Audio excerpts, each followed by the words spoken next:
Good afternoon, everyone. Thank you so much for joining, and welcome to another live session. So, welcome to the live, and today we are asking the hard question: Are Caribbean governments too dependent on the US? And we want to discuss this very important topic because it's something very pertinent to what is happening globally, what is happening in our world. So stay tuned because we are exposing what's really happening behind the scenes. And I want you in the conversation to drop your thoughts that we can have the conversation going. I don't want this to be a lecture. I want this to be an interactive session and a session that we can both learn from each other. All right. So make sure that you're joining. Greetings. Yes, greetings to you. And that is coming from Stadex. Greetings to you. Good evening, good afternoon. And let's begin our session this afternoon, right? Because we're asking this very important question: too dependent on the US, Caribbean governments under fire. Now, for us to understand this topic, we have to also look back at our history because history is pertinent here. We've got to look at where we're coming from. Greetings. Yes, is this Alpha Rowan or Bao Rowan? Music. Yes, greetings. Welcome to our show this afternoon. And we've got to look from whence we're coming. And we have Trini in Zurich. Welcome. Okay, you're a Trini. Thank you so much for joining all the way from Zurich. Yes, and we have to look at our history to see from whence we are coming and where we are going.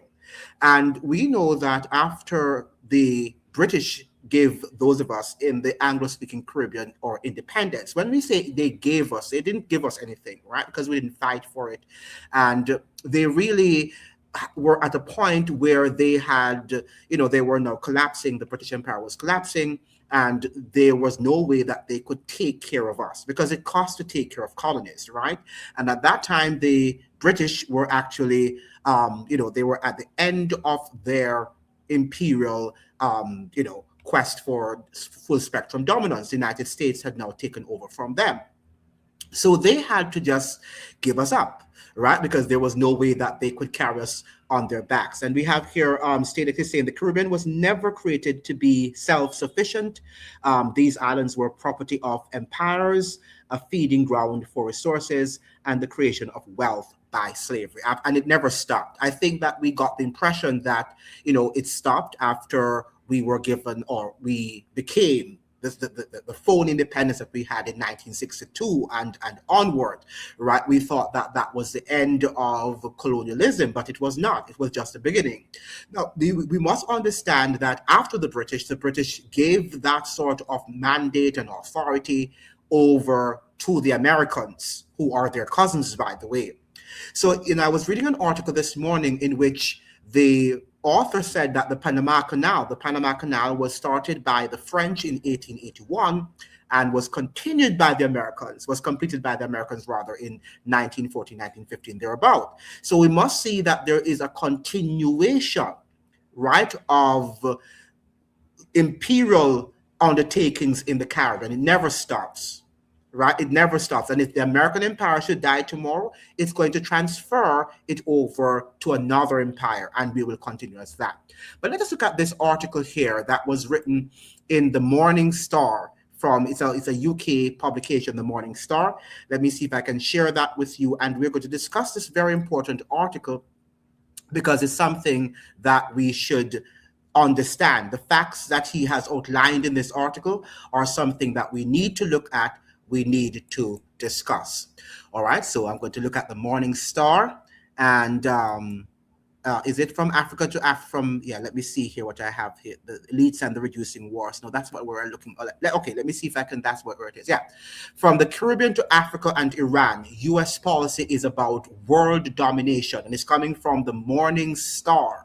And it says here, Morning Star International editor Roger McKenzie says Trump's ceaseless belligerence is a desperate effort to prevent the emergence of a multilateral world. Now, the author here has brought some very important points here. The US empire has virtually completed control of the Caribbean region. Virtual complete, right? So it doesn't say half, virtually complete control of the Caribbean region and has had it for some considerable time. This, of course, is no surprise. The huge military power of the US has nothing to fear from any country in the Caribbean. That said, the US is clear that it will exert full spectrum dominance over the Caribbean and indeed the rest of the Western Hemisphere. For centuries, the peoples of the Caribbean region have had to face the consequences of the ambitions of firstly European colonial powers and then US capitalist elites. Since the 16th century, Spain, France, Britain, and to a lesser extent Holland disputed control over the islands and coast of the Caribbean. Their aim was to plunder the riches and the natural resources of the region. That is their aim. It's not to free us. It's not to make us more secure. That is just hogwash, right? To propagandize their main objective. Very important that we understand this. Often lost in this analysis is the strategic, military, and commercial importance of the region. The almost overnight collapse of the world economy because of the illegal and unprovoked war being waged by the US and Israel against Iran is instructive. And we should learn our lessons from what is happening in Iran. And don't think that it's about, us, whether Iran is winning or the United States is winning. They're not going to win for us, all right? They're not winning on our behalf. Of course, the uncertainty caused by the war has raised oil prices, but the closing of the Straits of Hormuz has also had a devastating impact on world trade. The US will use all its full spectrum dominance to ensure that the Panama Canal does not suffer a similar fate. The construction of the Panama Canal was actually initiated by France in 1881, but completed by the US in 1914. So we can see there a continuity of imperial undertakings in the region, whether it's the French or the Dutch or the Spanish or, all of these people, the Americans, they are about full spectrum dominance. With this, commercial and military control of the region by the US was sealed. At the end of World War II, the US government consolidated its regional and world dominance. In the process, it quickly relegated the still existing colonial powers to mere vassals. So the former colonial powers, Britain, Holland, France, Spanish, they're all vassal states of the United States. So when we think that we are free because the British left us, according to us, that's what we say every time we celebrate independence, we must understand that we are under another colonial master, the United States of America. Very important that we understand that. All of these colonial powers already behaved in a cyclic kind of subservient way towards the US. Anyway, so the United States could pretty much always be relied on to do their, not the United States, these people, the former colonial lords, which would be European countries, they pretty much do whatever the United States asked them to do. For these countries, the subservient rule was a new one, but but as uncomfortable and against their nationalistic grain as it may have gone, they played the servant role willingly. So when we're hearing that, Great Britain does not want to help the United States in, securing the Strait of Hormuz, this is just a game that they're playing, because at the end of the day, they're going to do it. They're going to bow to U.S. requests. Aside from the U.S. territory of Puerto Rico, there were the important British colonies of Belize, Guyana, Jamaica, Trinidad and Tobago, and Barbados. The Turks and Caicos Islands to the north of Cuba and the island of Bermuda further north still remain British territories. The French ruled over French Guyana, Martinique, and Guadeloupe, whilst the Dutch bossed it over Suriname, Curacao, and Aruba. Independence in the US backyard is simply not tolerated. And that's very important that we understand that independence in the US backyard is not tolerated. That is why US economic and military might has been focused on countries that have generally failed in recent decades to remain under US manners, quote unquote. An independent pathway being pursued by Cuba, Haiti, the Dominican Republic, and in Central America, Venezuela and Nicaragua, cannot be allowed by the US empire. Listen to what they did to the DR. The Dominican Republic, and after several coups and military interventions, Haiti have largely fallen under the toxic influence of the US. But the others mentioned have remained fiercely independent of the empire. Okay, so with Nicaragua, Venezuela up to last year, they remained under, well, they had some amount of independence because they decided that they wanted to veer away from the empire.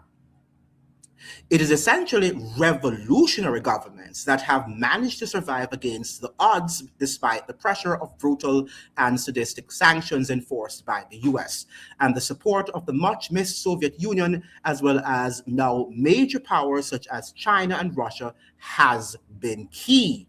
But why the current upsurge in violence in the Caribbean by the Empire of Chaos? Why? And we think that violence is something that they want to stop, but it is beneficial to the empire. All empires, I must say, are violent. All empires are violent, and they use violence as a way of enriching their empire. Slavery was a brutal and violent system, and we all know that. Why do we think the United States would want to apprehend drug traffickers and all of these people? They don't want to do that because they work for them, don't they?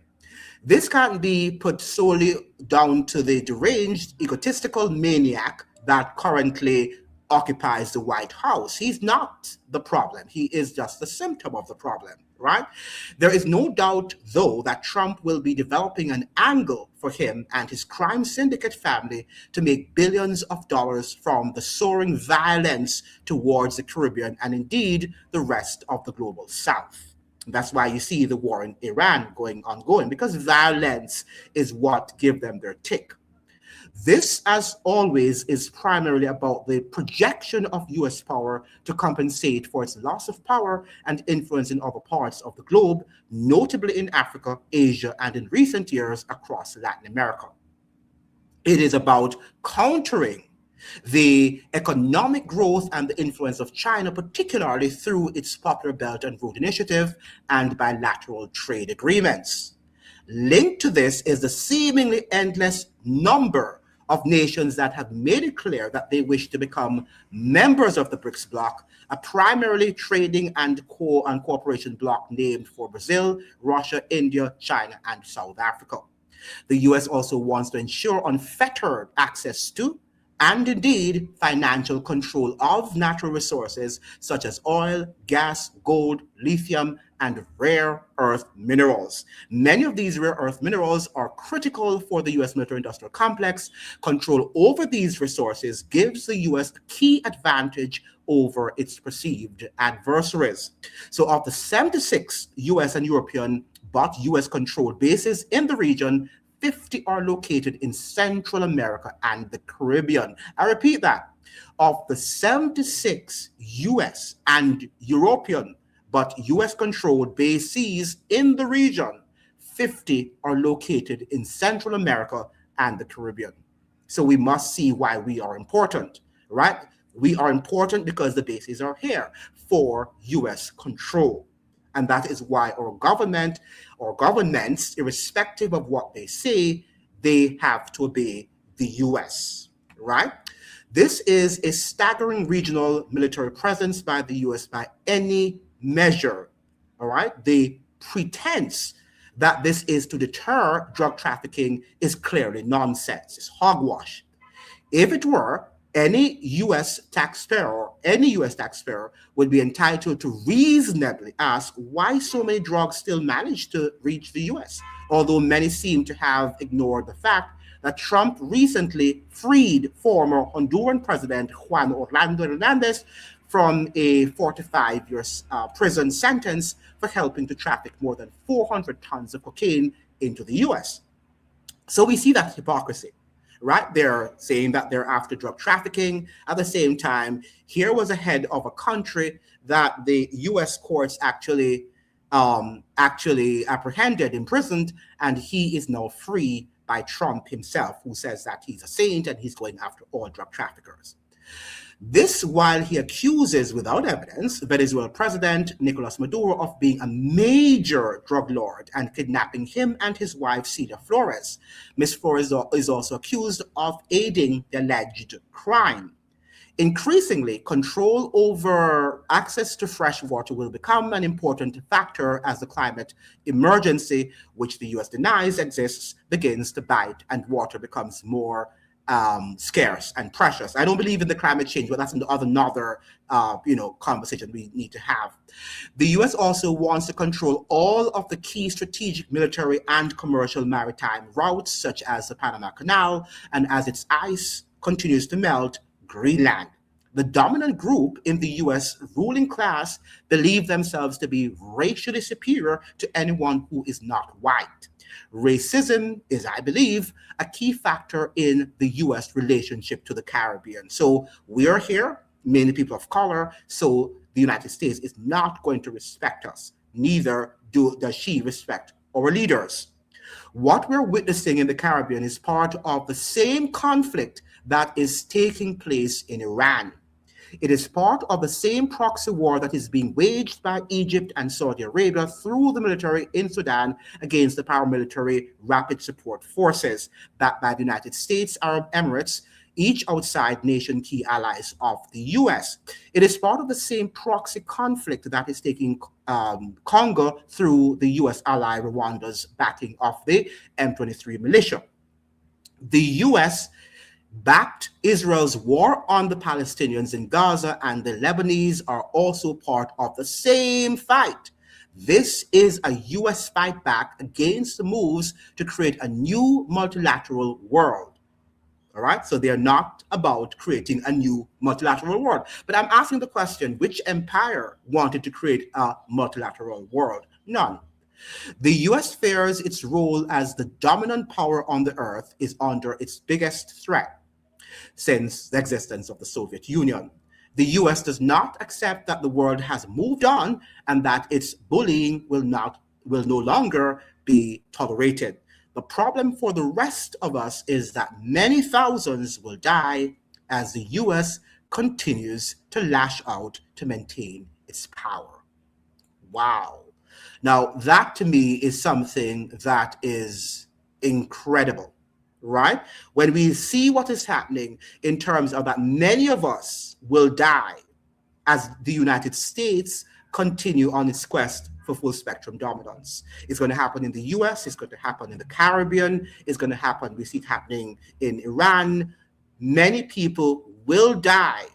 When an empire feels threatened, as the United States feels threatened now, that's when it becomes even so more dangerous, right? So for those people who live in the United States and they think everything is okay, that's the time that the empire becomes more dangerous. When you threaten it, it's like an animal, like a wild animal. If you are cornering it, right, then it's going to get dangerous and it will sting, it will bite, it will perhaps kill you. So we want to be careful here what's going on in the United States. So let's look at some of the comments that you have here.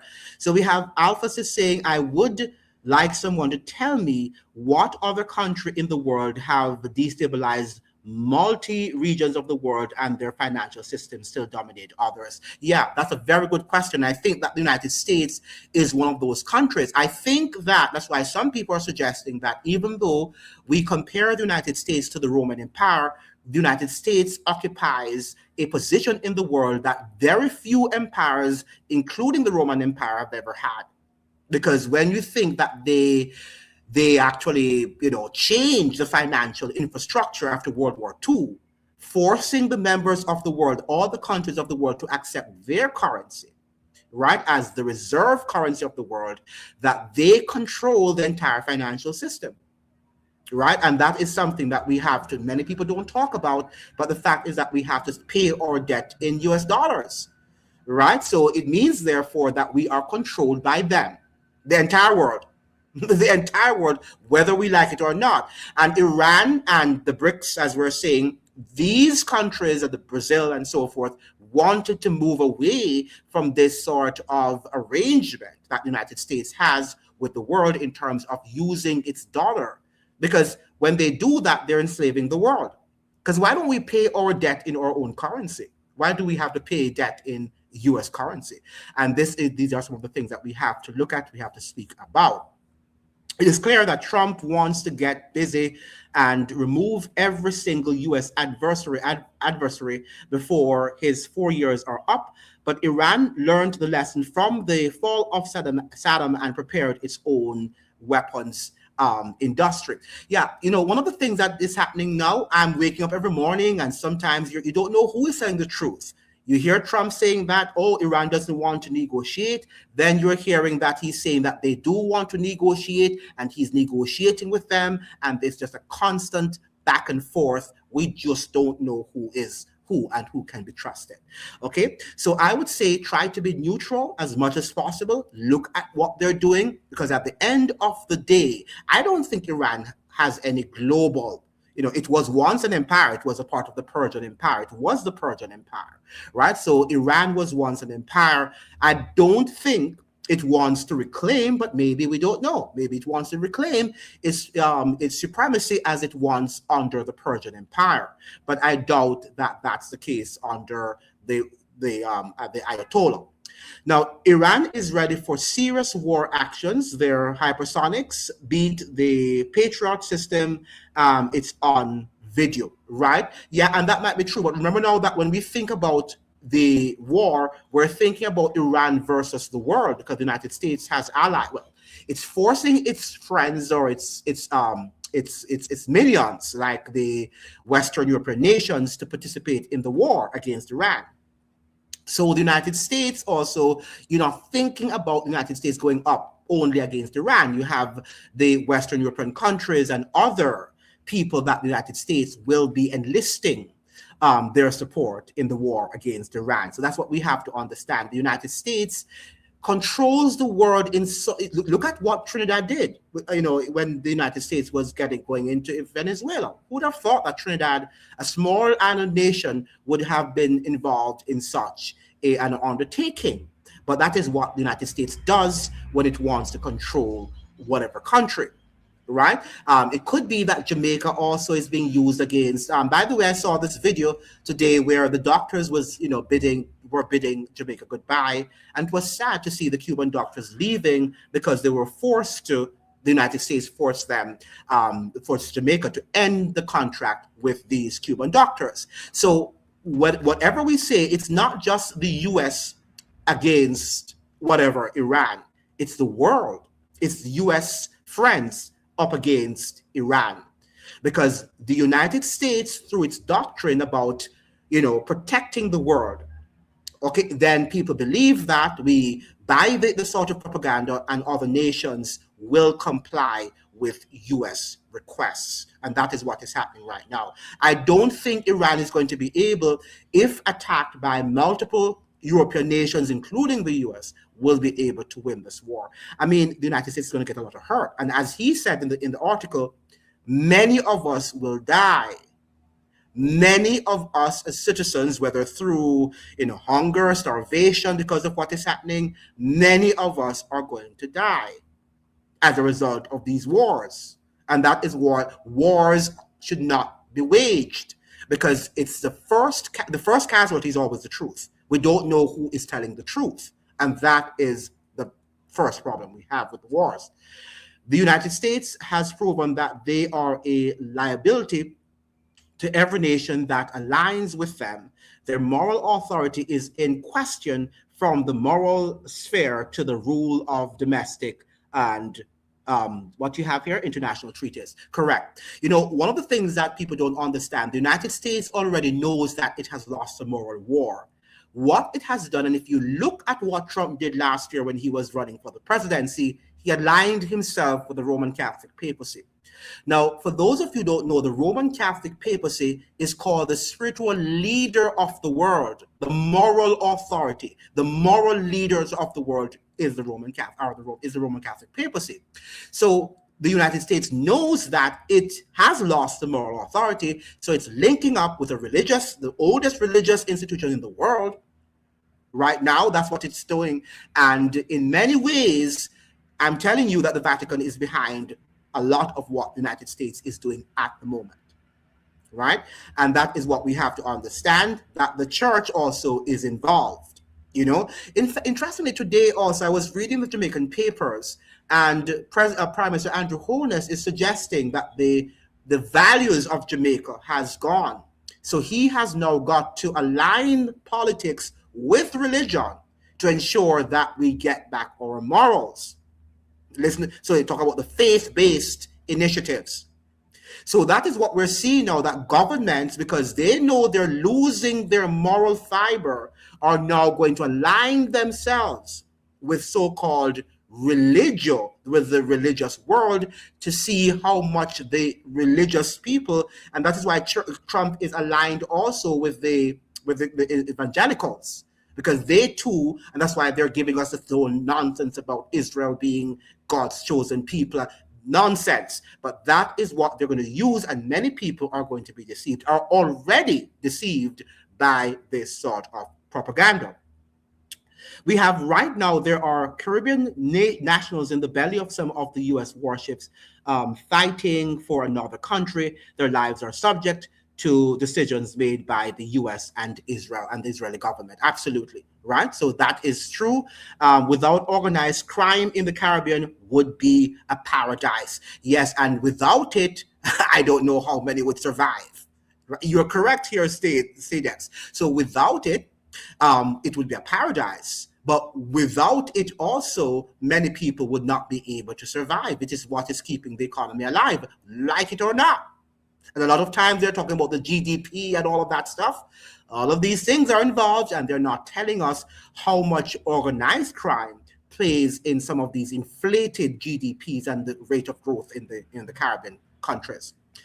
Maybe you can play the General Wesley Clark speech where he talks about 10 days after 9/11. He was talking about a document he saw at the Pentagon that detailed the overthrow of multiple nations. I will do that. So I will try to do that in another discussion. And then we have here Iran being last on the list. Yes, if you read the Project for the New American Century, that was written up in the 1990s. We can see that from then, America wanted to overthrow some countries, most Muslim countries, and Iran was already on the list. In fact, at that time, I was in the United States, and around about 2004, I thought the United States was going to go to Iran. But somehow the Iraq war, as the Iran war, it was not easy. Remember, too, that the Iraqi war, rather, was not an easy war to have fought, and the United States lost a lot in terms of its military personnel, and they just thought that they could have entered the country and things would have just been easy, and they could have just pillaged and plundered the country. That didn't happen, right? So what happened afterwards? They fought many years. It took many years for them to have really fought Iran. Iran is going to be the same thing. But if it's going to take 10 years, the United States is prepared for that. But you know why? Because the US, unlike any country, can print money as it wants to print. Can Iran print money in the way that the United States is printing money? I am not sure about that. Right? And the United States is now going to Congress asking them for $200 billion more. And Pete Hegseth is suggesting that they might need more than the $200 billion. And I can tell you that Congress is going to give them, right? Because Congress talks a lot of nonsense. And then because Congress has reneged on its responsibility and it's no longer representing the majority of Americans. The US own actions have virtually guaranteed that the US dollar will cease to be the world reserve currency. Certainly there will be a basket of currencies. Now, I am very, very careful about that. What I'm thinking Stadex is that they're transitioning us into what you call now the online, what we call it again, not the online, the virtual currencies. It's not virtual. What's the word now? For these currencies that we can use, virtually. So the United States wants the dollar to go. The entire system, they want the entire global financial system to collapse. I think that's what was their main goal for COVID, was to have the system collapse, the entire financial system collapse. That did not happen because when you think about it, we were locked down for many days, for weeks, for months, if not years, right? How that did not collapse the financial system, it's a miracle. It's beyond me, right? But the fact of the matter is, when that system goes, then they are going to implement what they want. So we have to be careful of wanting the US dollar to fall and say, wow, one day and the US has lost and we have won. It doesn't work like that. And that's what we have to understand. Are we going to fall into the trap of this moneyless, this cashless, that's the word that they call it, the cashless society? And I think the US is also using these wars to achieve that purpose, right? So we have to look, who's going to control this cashless society? That's what we have to ask. Is Iran going to control it? Is the US going to control it? Is Russia going to control it? Is China going to control the moneyless cashless society? That is what the question we need to ask ourselves. Okay, but some of these things about the US dollar going, the US also wants the dollar to go. But again, the cashless society, they can find a way to control that because the US controls the technological infrastructure of the world. So we have to be careful with that. Now, the SWIFT system, that is used to move international transactions across a significant portion of the world, is like the sword of Damocles after many nations. Absolutely, I agree 100% with the statement. I can tell you from Europe that nobody here wants to fight any US wars except maybe the political class and the weapons. But it's always, even in the United States, I think there was a report coming out of Washington that only 7%, I think, of Americans want to have the war with Iran. Very few people want it. They just don't want it. They don't see why America, even among the MAGA people, they're saying that that's not their war. And they're seeing where they are also suffering, and they're wondering, why are we in Iran when I say we, because I'm not a MAGA person, but American MAGA people are saying, why are the authorities in Iran when many Americans are suffering? A lot of Americans are suffering, and they don't want the war. So I would imagine many Europeans don't want it, but their governments who make money from these financial, weapons, because they're selling weapons, and so Americans are selling weapons to them, and some of them have companies through which the weapons go through and all of that stuff. It's a business, This is a massive business enterprise, right? And the political class and the economic class, they benefit from such a war. So I'm saying to you that we are the ones who need to come together as citizens of all the countries to unite against what the political and economic class are doing to strip us of our rights and also to strip us of our money, because eventually we are going to lose at the end of the day. So you are correct. The Gulf nations allied with the US, and now they are being wrecked by, the Dubai fairy tale is finished. You're correct. And rich Westerners fleeing Dubai as we speak. Right. There is something about this, that the entire financial system might collapse. And I'm not sure if that's what they're heading for the Strait of Hormuz. I don't know what they're doing, because we can't say everything that they do, because they work in secrecy. And that's one of the things. And we're not getting the media houses to do investigative journalism anymore to let us know what is really happening, because everybody is just linked to right or left, and and people take up and have their opinions formed, but not understanding that we need to look beyond what the leaders are doing. Yes, correct. Yes.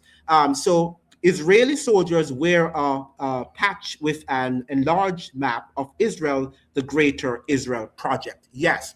Now, the Greater Israel Project, remember now that behind the nation of Israel was, Great Britain was there, that they were the ones who sent them, back to Israel, because all the empires of the world see Jerusalem as a very important in modern day history, modern day whatever, conquest of the world, right? Jerusalem is going to play a very important role in whomever is going to be the one world governor, or the person who is going to head the one world government. Jerusalem is at the center of the world, and that is why they are placing phony Israel as the center of the world, that they're God's chosen people, we're a Christian nation, according to what Trump is saying, and Israel is going to play a role in final day events. That is what they are saying.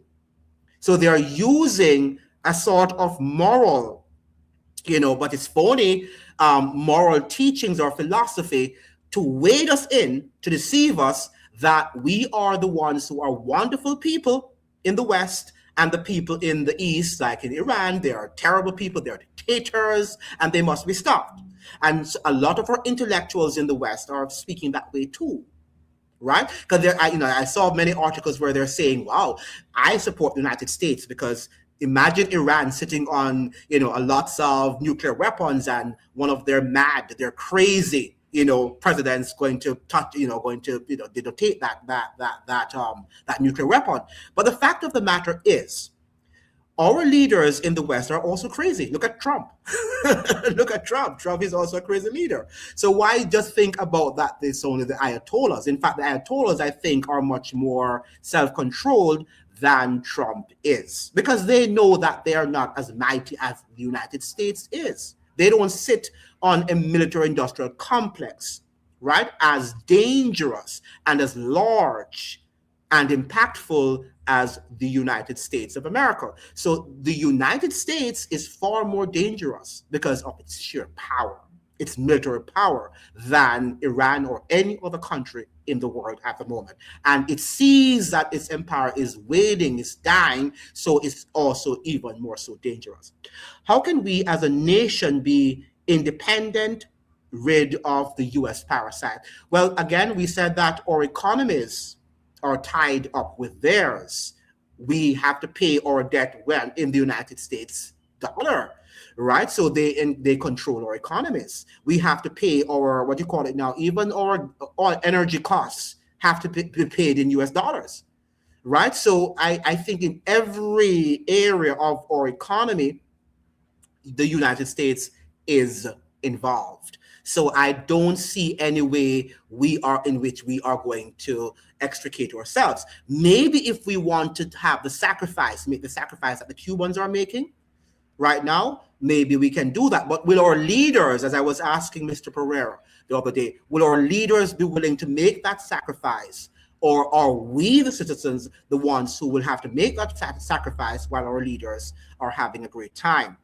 Now, did you know that the Patriot Act, yes, was written before, it was written long before 9/11? Absolutely, I agree with you. Did you know that year before 9/11, numerous 912 hijackers were identified as enemies of the USA in Operation Yes? And they even told them, the United States was advised that there was going to be an attack, right?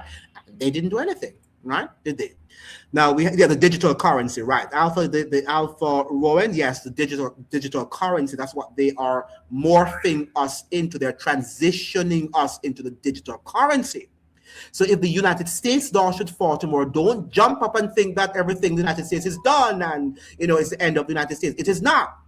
What we have to look is behind the scenes and say, who is going to control this digital economy that they're actually transitioning us into, right? So the end of the dollar, the US dollar, is not necessarily going to mean the end of the US empire. We can't think short. We can't be as short-sighted as some people are, being short-sighted. Now, the digital currency, right? This is Mistress Kaola. Welcome to the show. Now, yes, you're correct. And we have, as here is saying, Cocking is saying, what of Venezuela and Cuba, not just about Iran? How can we build together and isolate the wicked people in the US from influencing the rest of us? Remember that our leaders, when we think about who are we? Because our leaders, our economic class, the political class, are also, their interests are tied up with the US political and economic classes, right? So they don't want necessarily, they are on board with US policies. In fact, I saw this coming from the Trinidad Express this morning. Did you see it? Let me see if I can share this with you just before you, just a little insight into what this is saying here. The Trinidad business community, they are upset. They are upset that Mrs. Kamala Person Besessor administration has actually sent back the the soldiers from the US soldiers. So let me see if I can share that with you. Share. Yeah. So here we have a situation, right, in which is this where I'm standing? No, this is not what I wanted. This is here. Okay, it's here. Let me share this now. A situation. Are you seeing it? I don't think I might have to come back out. Let me see if I can come back out. Yeah, let me see if I can come back out. Okay, to share that article with you. Let me see if I can come back and share it again. So share screen, and from this is the radar. Yeah, let me see if it will come up now. For some reason, I'm not. Can you see the article? I can't see it myself, so I might not be able to share this article with you today. I'm sorry. I don't know what is happening here. Okay, and it seems like it's not on my computer screen now. Okay, so can you see me? The borrower can't. Okay, right. Okay, yeah, but let me read it to you because I'm not. Oh, and it's gone now.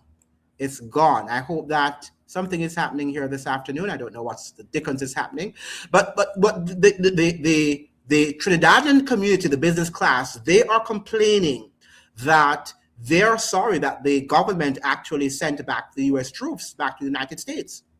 They're not happy about it. Some of the citizens are happy and have questioned the government, but they're claiming that the U.S. is Trinidad's ally, right? So therefore, the Trinidad should be prepared to work with the United States to protect the borders of Trinidad. So when we say we, who are we? Are we talking about the business class and the political class, or are we talking about the common citizen of that country? All right, and the same thing applies to the United States too, right? So we have StateX is saying, I saw an insane number today. Major airlines lost over $53 billion as a result of the Iran war. Please, that's a lot of money.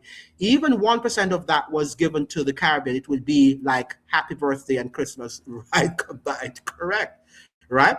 And, when we say that this money is lost, and these monies disappear and whatever, somebody gets it, right? Because what we're saying, people, is that there is an agenda for the consolidation of power, where the power elites are consolidating global power, global economic power into a one world system, a one world, a global economic and political system. All right. So when so you find that this airline is going to, of course, close down and it merges with another airline, and a billionaire, is going to control it, and he makes more money. He or she makes more money. Okay. So when we see these things happening, we can see the consolidation of global power is not necessarily that they are being impacted, but we certainly will be gravely impacted. You have to keep fighting for your mind so they don't influence you. It's a mind control. I'm happy you're saying that, Alpha Rowan Music. It's a mind control game. And it is not so much what is happening in the world, in terms of economics. That is important because we have to eat and we have to live somewhere. But it's the control of our minds, how we think, how we critique what is happening around us. Okay? Because while we are jumping and saying the US is losing and Iran is winning, but is that true? Or is that what we are shown? But there could be a greater agenda behind the scenes. That is what we have to look at. And if they are consolidating their power, it means that there is an agenda behind the scenes much more than what we are seeing. The status is saying, it is strange, Israel has nukes and practices ambiguity about that fact. Meanwhile, Iran faces threats, overthrow their leaders killed, and they can't have it. Nobody messing with Kim because he has his nukes. Well, yeah, soon they're going to mess with him, because what the United States is also doing, the United States is isolating these powers, right? Because if these powers were able now to come together, North Korea, Iran, Russia, China, then they could fight the United States if that was the agenda. We are not sure if that's the agenda, because if that's the agenda, then that's what they would have done. But if they are isolated, if these countries are isolated and weakened, the United States is going to be able to get North Korea. and that is what we are seeing right now. It's a very strange, there are some very bizarre developments. And if we don't understand how the world operates and how power elites operate, we are not going to understand what is happening, because it looks like plausible that one country or two countries would fight against an oppressor.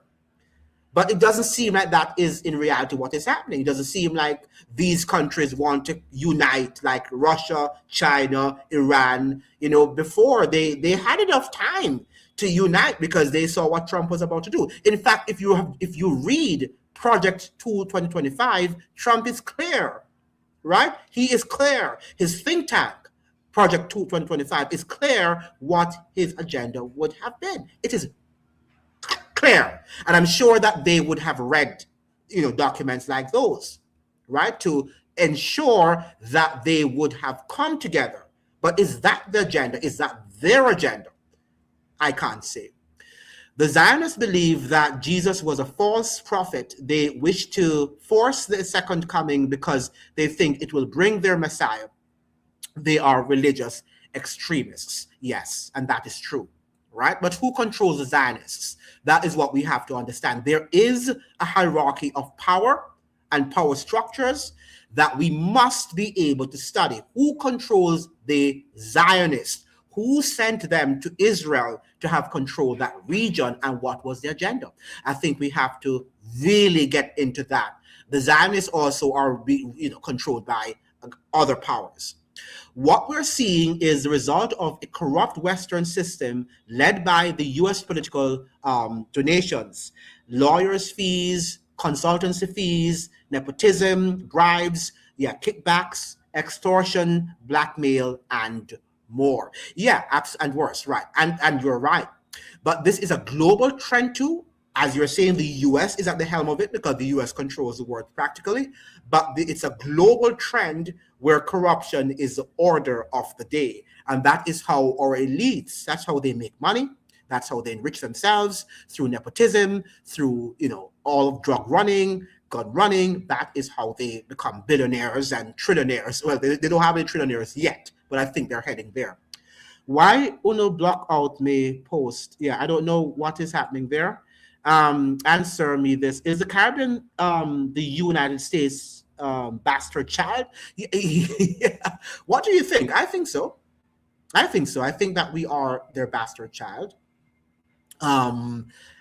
Is it bastard? Maybe adopted children.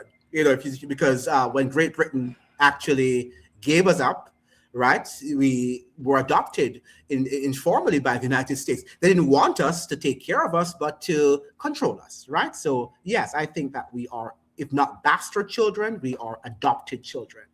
My mind is Pan-Africanism that though requires, consanguinity amongst all of us, right? Me one can make a difference. Yeah, you're correct. I think that we need to come together and we need to fight for what is right. But the fact of the matter is that I think when we look at our nation states, we think that we have the same minds and that we are united, but we are not united as countries.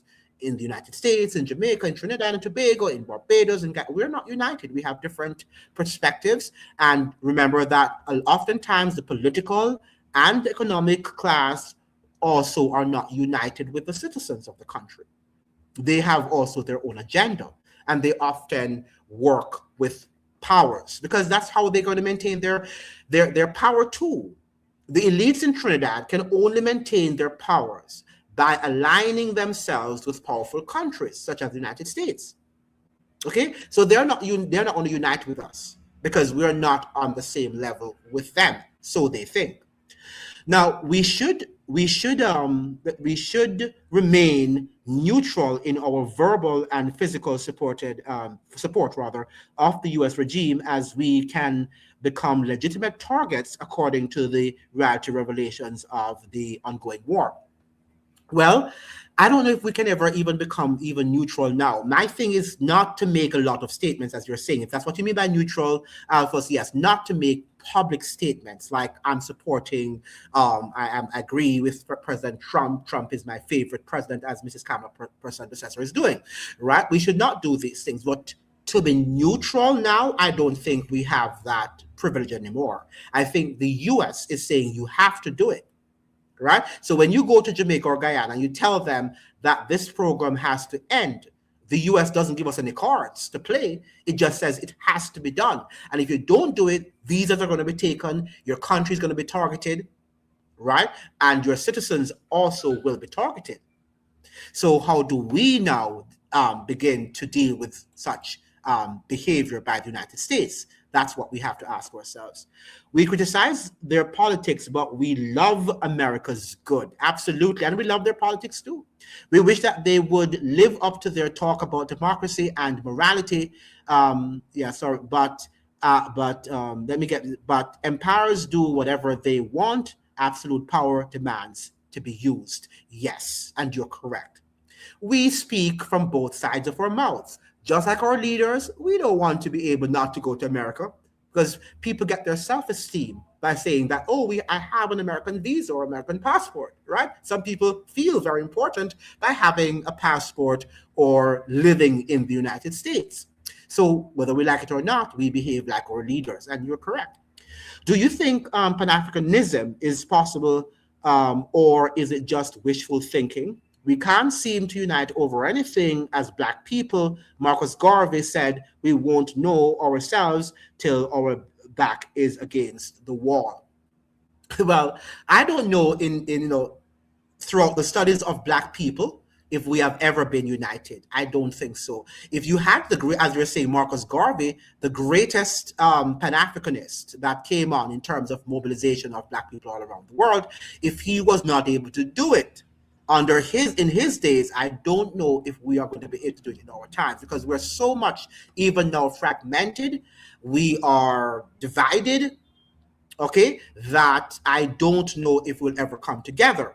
And also remember that our leaders are, for the most part, are also on the side of the West. They support what the West is doing, because again, their monies and their power, are tied to the United States and the Western system. All right. So I don't think that many of our leaders will have the, what you call it now, what would I say? They will have the moral fiber, right, and the testicular fortitude to stand up to what they're seeing, because they're so tied to it, and they're not going to give up their billions. And would you give up your millions or billions if you were there? Would you stand up for what is right and stand a chance of losing all of what you think you have earned? Okay, these are some of the things that we have to ask ourselves. Maybe we would not, maybe we would. That family that controls the central banking systems, some people are instrumental in influencing the establishment of the apartheid project in the Middle East. Yeah. You see, we have to look at the central banking system, as you're saying, okay, because we are tied up. All banks of the world and our wealth and our assets are tied up with the central banking system of the world. Okay, so oftentimes, even the wars, I should say, that are being waged, the central banks have a lot to do with it, right? The Bank of International Settlement, they're in Switzerland, right? You'll be surprised that it was involved in World War I and World War II, right? And how they make billions from these wars. So we've got to be careful in terms, and which leads me, I hope that I'll be able to get this article here that I saw, which we need to, to look at and to see how the elites, let me just get this, if I can get this. Hopefully I can get it this time around, because this article is very, very poignant in terms of letting us see how the wars are waged. And, so let me see. So the radar, the elite and the public, let me share it. Hopefully it will be shared. Yes. So this is it. The elite, the public, and the reducing or the reduction of the wars, right?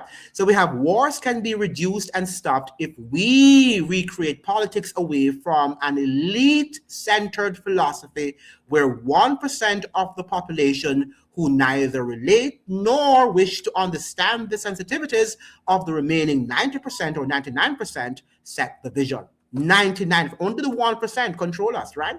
The values and the agenda. In this article, we investigate how the average citizen can stop being easily convinced to fight wars for elites in the name of national interests. So when you're saying you're standing up for Iran, yes, we stand in solidarity with the people of Iran because they are ordinary citizens like we are, but not necessarily the elites. You have to be careful. Changes are required so the political architect reflects society, not certain classes. We must prioritize investment in peace over bleeding in war. Getting to a war posturing must be an outcome of national debate, not the elites purchasing power. The more wars they wage is the more power that they concede to themselves. The public must set themselves high standards that they constantly refer to before being convinced by the elite to send their sons and daughters to war. Wars created by the elite for their own interests must not be our wars. The war in Iran is not our war. It's our war in the sense that we want to see the people of Iran free, the common man there and woman. We must not be fooled into believing that the interests of the political elite reflect national interests because they seldom do. The political elite deliberately undermine facts and truths to justify triggering internal or international conflict to settle personal scores or impose their version of national interest. So, as I'm saying, they may just want to transition us into a digital currency, a digital economy. Okay? Making war declarations is easy when you are not held accountable for the decisions and when you have convinced others not to expect you to fight, even when other people's sons and daughters are expected to fight while yours enjoy access to elite educational institutions and the luxury of safety in the most secure places in the world. War culture will become an exception rather than the norm if citizens, not the politicians now and the economic elites, if citizens convince themselves that they are not war tools and that the elite who declare wars must not stop at that but lead from the front. They must join the fighting battalions accompanied by their spouses, allies, and their sons and daughters of fighting age. Not many wars bear national interests. For example, if in the United States they should call for the draft, if the citizens of the United States should say no, if the majority of them should say no, they're not sending their sons and daughters, they have to end the war, right? But if you have the majority lining up to send their sons and daughters, we have lost the war, we have lost that battle. They are a function of egotistic projection of power, greed, and malice. Most disputes that result in wars can be resolved amicably without a shot being fired if we invest in peace over war. Wars of the elite in South Sudan, the DR Congo, etc., do not benefit the average person. They don't. How is Putin's invasion of Ukraine essential to the livelihood of an average Russian? It's not. The socioeconomic and political narratives of the elite are informed by their interests and never draw from the sensitivities of the average person. In their world, the security of their economic interests eclipses human safety. Forget facts for a moment. The average person must start telling stories of the political world his way, start projecting his interests, protect himself and his children from the craven desires of the wealthy elites. The narratives delivered in a series of stories told by the wealthy elites reflect their interests, not facts. So we cannot always fight them with facts or truths, but by our stories that draw from the depth of our sensitivities. Deconstruct the commodification of the average person by the elite. We need to invest in convincing the average person that his safety needs more important are more important rather than the wants of the elite. Like the elites, we are deserving of life, safety, security, and a safe place at the decision making table. People must stop fighting wars whose triggers and benefits are clouded in secrecy. In what? Secrecy. And policy foundations conflict with their sensitivities. We will willingly express patriotism and aggressively defend our nation from external and domestic predators. However, we need patience for peaceful solutions. The elite must not be allowed to buy out the average person from decision making processes. Let us enforce strict moral codes in determining how society declares wars. All mechanisms must be deployed to restrict the elite access to vulnerable young men and women to use as tools of wars. Right? And let me just finish it here. We must guard against political elites' attempts to concoct crises, to misuse emergency powers, and bypass moral codes and laws which they perceive to be inconvenient interference of the average person to their self-centered goals and wars of self-ingratiation. A continuous and comprehensive public involvement in local socio-political processes, big and small, is required to affect the tone of the public discourse. We need to simplify public interactions with leadership. We want to look at progressive problem-solving mechanisms whose foundation is the preservation of life and human rights and the proactive reduction of war. The public must start speaking truth to power. And that's what we're here to do. The average person must pick up the mic, be the storyteller, control the vision, values, and national agenda from narrow self-interests of the elite to a broader society interests. We have to do that. We have ceded substantial power and credibility to the elites who have grabbed the opportunity to create their own preferred version of reality. The legacy media has been instrumental in the sustenance and expansion of the alternate narrative where greed and gluttony are normalized, illegitimate wars justified. So this is true. We are the ones who continuously accept their narrative. We accept their narrative and say that this is what is happening when really and truly it's not the truth. And that is why, what do we mean by Pan-Africanism? What do we mean by, communism? All of these things. What is the truth? That is what we need to do. Switzerland was bombed in World War II and was destroyed. Zurich was bombed. A bomb with timer was dropped. Emergency responders and onlookers showed up and boom, right? Yeah, and that is so. Now, the US claimed it was a mistake. Bad weather, Swiss weather, and reports showed good weather. Yeah, they always give us their narratives. They always give us their narratives. And that is why, too, they will have won the wars like in Iran and in wherever they go, because we believe the narrative. Even some of the counter narratives that we're hearing from our intellectuals are not the truth, right? Some of our intellectuals are also working with elites. Even when they appear to be opposing the elites, they are actually working with them by diffusing the lies and the propagandas that they do. And that is what we have to understand. The wars are not, and many of us, because we watch so much TV, we are wanting a victor. Yeah, that person's winning. Who's going to win in that war between Iran and the United States? And you bat for that country. But the fact of the matter is at the end of the day, behind the scenes, the elites are working together against you and me. Behind the scenes, they are working against you and me. I wonder why we have not heard anything from Miss Motley, right? She's not going to say anything on the Iran-US war. These war emissions are destroying the climate. Yeah, she's not going to say that, correct. She's this great, climate advocate, and she's not saying anything about it. And she's not willing to lose her visa or whatever, right? She has not said anything about the Cuban doctors leaving Jamaica and Guyana also. She's silent on that. She's mum on that. She won't say anything about that. even though she said that she was willing also to give up on her US visa.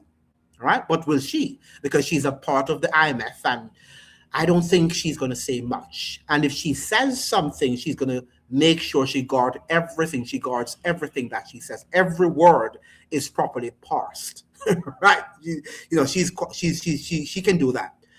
Now, when will we have the Caribbean ferry connecting all the islands? I don't think they want us to be connected anymore. If you notice, Trinidad is saying that they will be a part of CARICOM, but they are going to pursue their agenda, Trinidad first agenda. So that was not the philosophy of CARICOM.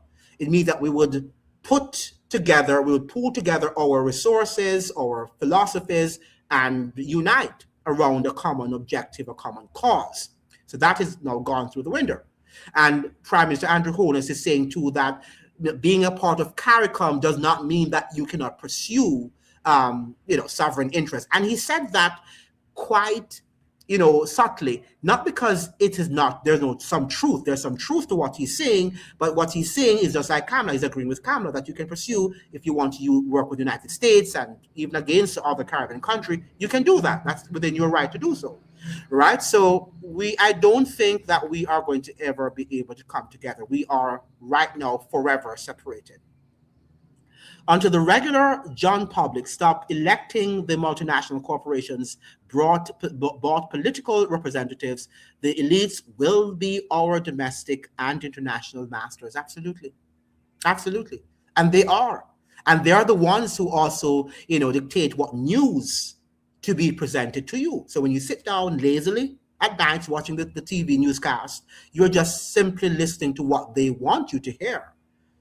Right? That is what they want to indoctrinate you into believing. And many of us do believe it. The Caribbean should never have banned marijuana. That was a historic mistake, again, following whom? The USA. Yeah, we banned it because we wanted the trade, whatever, to go to United. Because, I did present a video last year on this marijuana, situation, and how the Canadian and American companies, they are now buying up all of the rights, right? And the Jamaica and the Caribbean has none. We have no rights, even though, it belongs here in the region, to the region, right? So they know what they're doing. They tell you, look at America. America is telling Iran not to have nuclear weapons, but the United States has nuclear weapons, right? And that is the whole hypocrisy in the world in which we live. War is a racket. Absolutely. Absolutely. It is conducted for the benefit of the very few. Smedley Butler made it right. He said it exactly. And he said it very well. And he was a part of that too, right? Smedley Butler was a part of the US war machine. But do you know that they wanted him to also unalive the president? What his name again? Not JFK, but the one in the 1930s, the one who had 3 terms in office, Roosevelt, right? Roosevelt. They wanted him to unalive Roosevelt, and he said no, because when Roosevelt decided that he wanted to, to implement the New Deal, the American elites were not for it, and they wanted him to be unalived. Right? To this day, there are reports that that Roosevelt died in a very unnatural way, and some people are suggesting that he might have been, poisoned, whatever. So the fact of the matter is that we're not dealing here with people who care about the human population. If a president or prime minister comes in their way, they can get them out in many ways. Right? And this is the world we live in. This is not a very easy world where we can say our politicians can just stand up to the United States. It doesn't work like that, because we can be invaded, right? They can use many other things to propagandize. Look at what they've done to Cuba, right? Look at what they've done to Venezuela, right? So we're living in a world now where the citizens are the ones who will have to unite with the government, and even so, it doesn't guarantee that they will not overthrow a particular regime in the Caribbean region. It will be no guarantee that they will not do that. Okay? And that is what we have to understand. Now, there was a video also here by, what's his name? By Redacted. What's his name? Uh, Clayton. And well, he was the one who presented this today about the whole matter of depopulation. And I think that we should look briefly at some of the things he was saying and discuss this in this video in terms of we are controlled as a region. There's no doubt about that. We've seen historically that, after Great Britain actually, gave up its rulership, that of the Caribbean islands, that we actually fell under U.S. colonialism. Let me see if I can get this thing off here. So let us look at his thing here was Agenda 2030 rather 2030, depopulation plan, now more evident than ever. So with the wars that we're seeing being waged and talking about Caribbean control, we have to look at also the possibility of Agenda 2030 being implemented in the Caribbean region. So let me see if I can share my screen with you, and then we will look briefly, not a long time, and then we'll discuss the content therein. All right, so let me see if I can share my screen, and then we discuss it, because it's important. This is a very interesting video that Clayton is actually showing and the content that he's discussing. All right, so let me open the thing. The volume, turn up the volume. Well, just when you thought maybe Agenda 2030 was dead in the water, not so fast. In fact, maybe stronger than ever. Agenda 2030 may go down as one of the most sweeping and dramatic attempts to reshape human life in modern history. We're not talking about a few minor policy changes around the edges. We're talking about a full-scale transformation of how people live, how people eat, how people travel, work, own property, ultimately how populations are managed and controlled. Is the Iran war like a major piece of this new control grid? It's hard to say.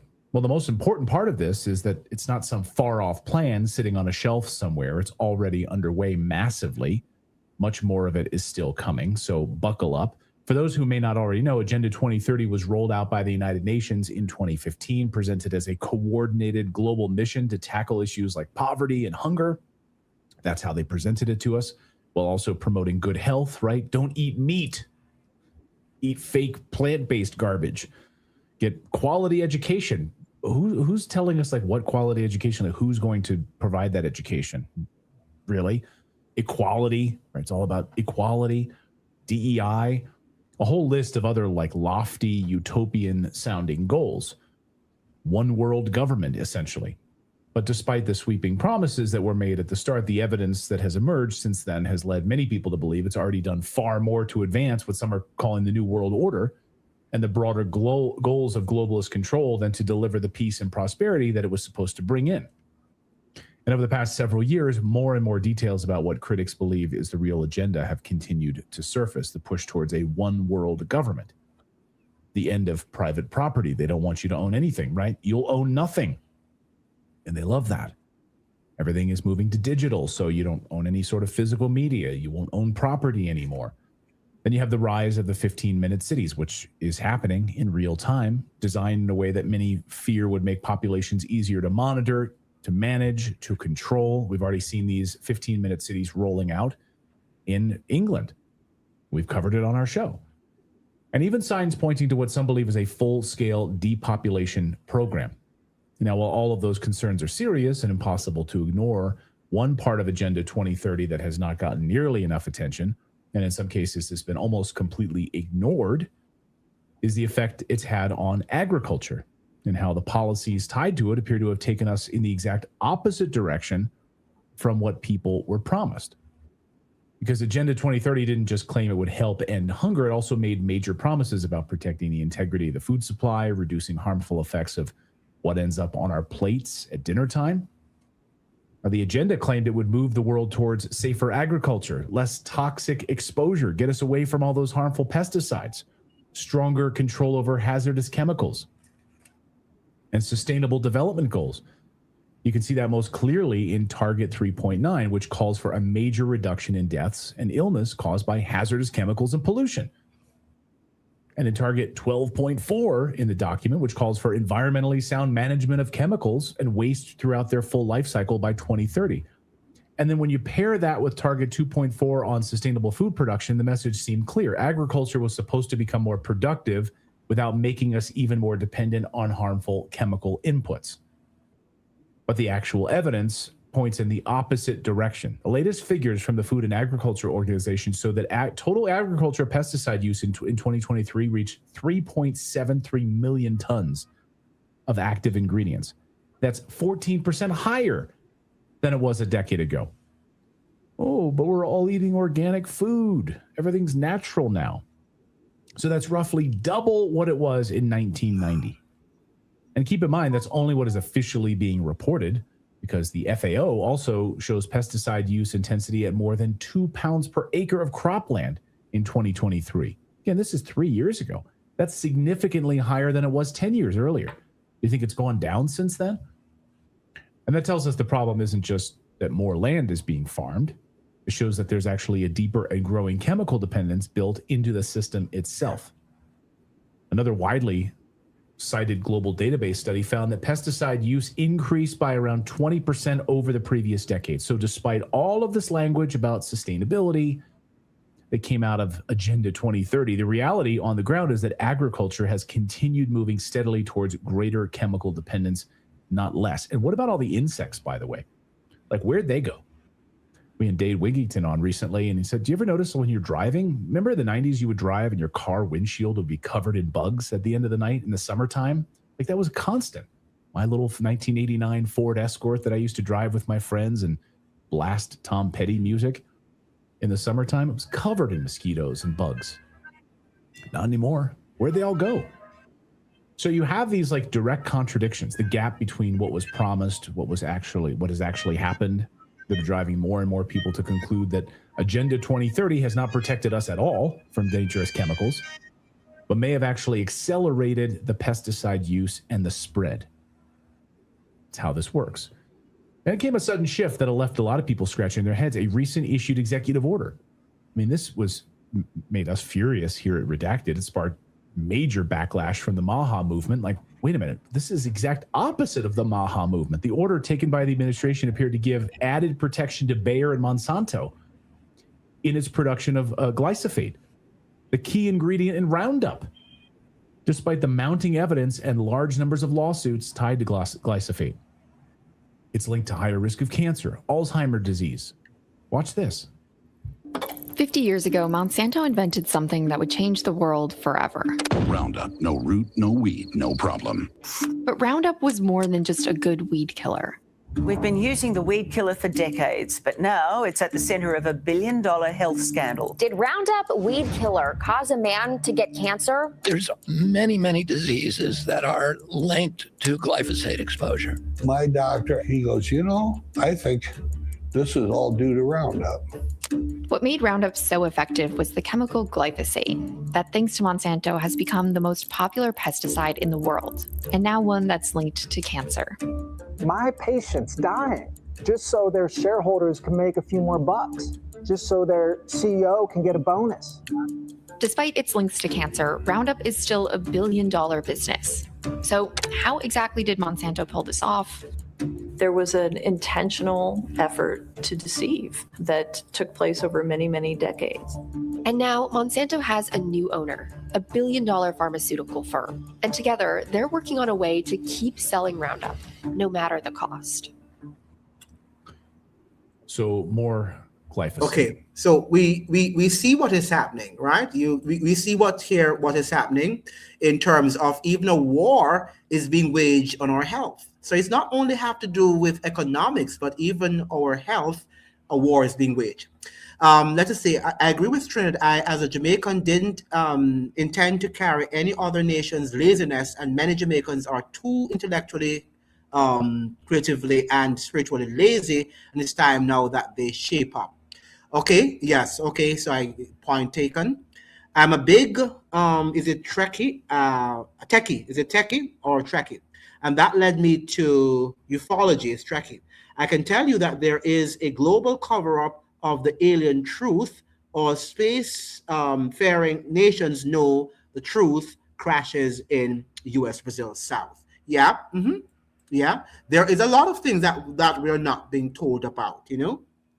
The reason I am bringing it up is because the US has the anti-gravity technology and they are using it in secret. The US hasn't even begun to use its best weapons yet. Absolutely. And sometimes when we think that it's losing, we don't know what weapons it has. There are lots of things that the United States has not revealed that it has. I have redacted, also talks about the ufology. Yes, they have done a lot of reports on that. It is literally the biggest secret in the whole world. Because I'm a believer, I do believe that, you know, these, what we call extraterrestrial, I don't believe in extraterrestrial beings. I believe that we are infested with demons. You know, we have evil angels who live on this earth, and they will present themselves. They can present themselves in any form that they wish. And many people are going to believe that they are UFOs and they're extraterrestrial beings coming from other planets. Now we have laser tech coupled with AI. You know, talk about AI.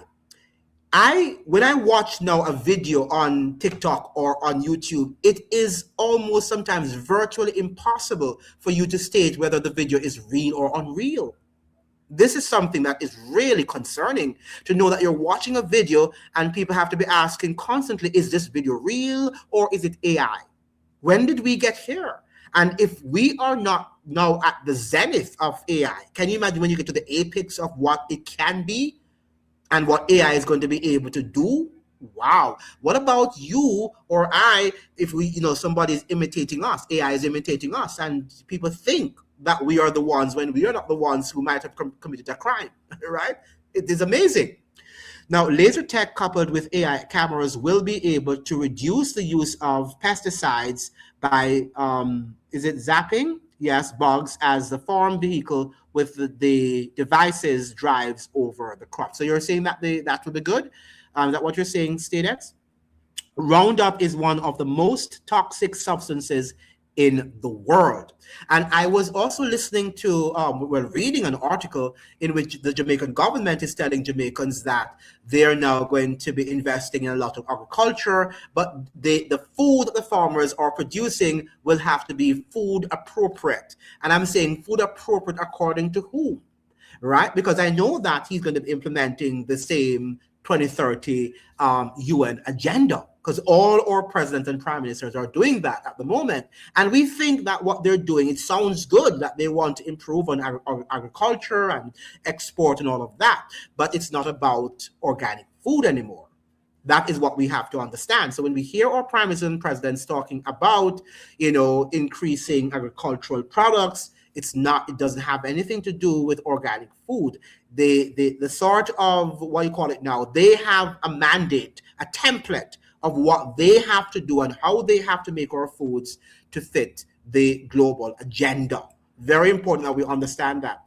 Now, the weather manipulation system named Right Harp, yes, that is also involved. And we have seeking real solutions, not talk shop, provide solution because the issue is real. Yeah, in the first place, we cannot have solutions until people understand what is truth. Right? That we have to understand that the majority of people in the world don't know what is true.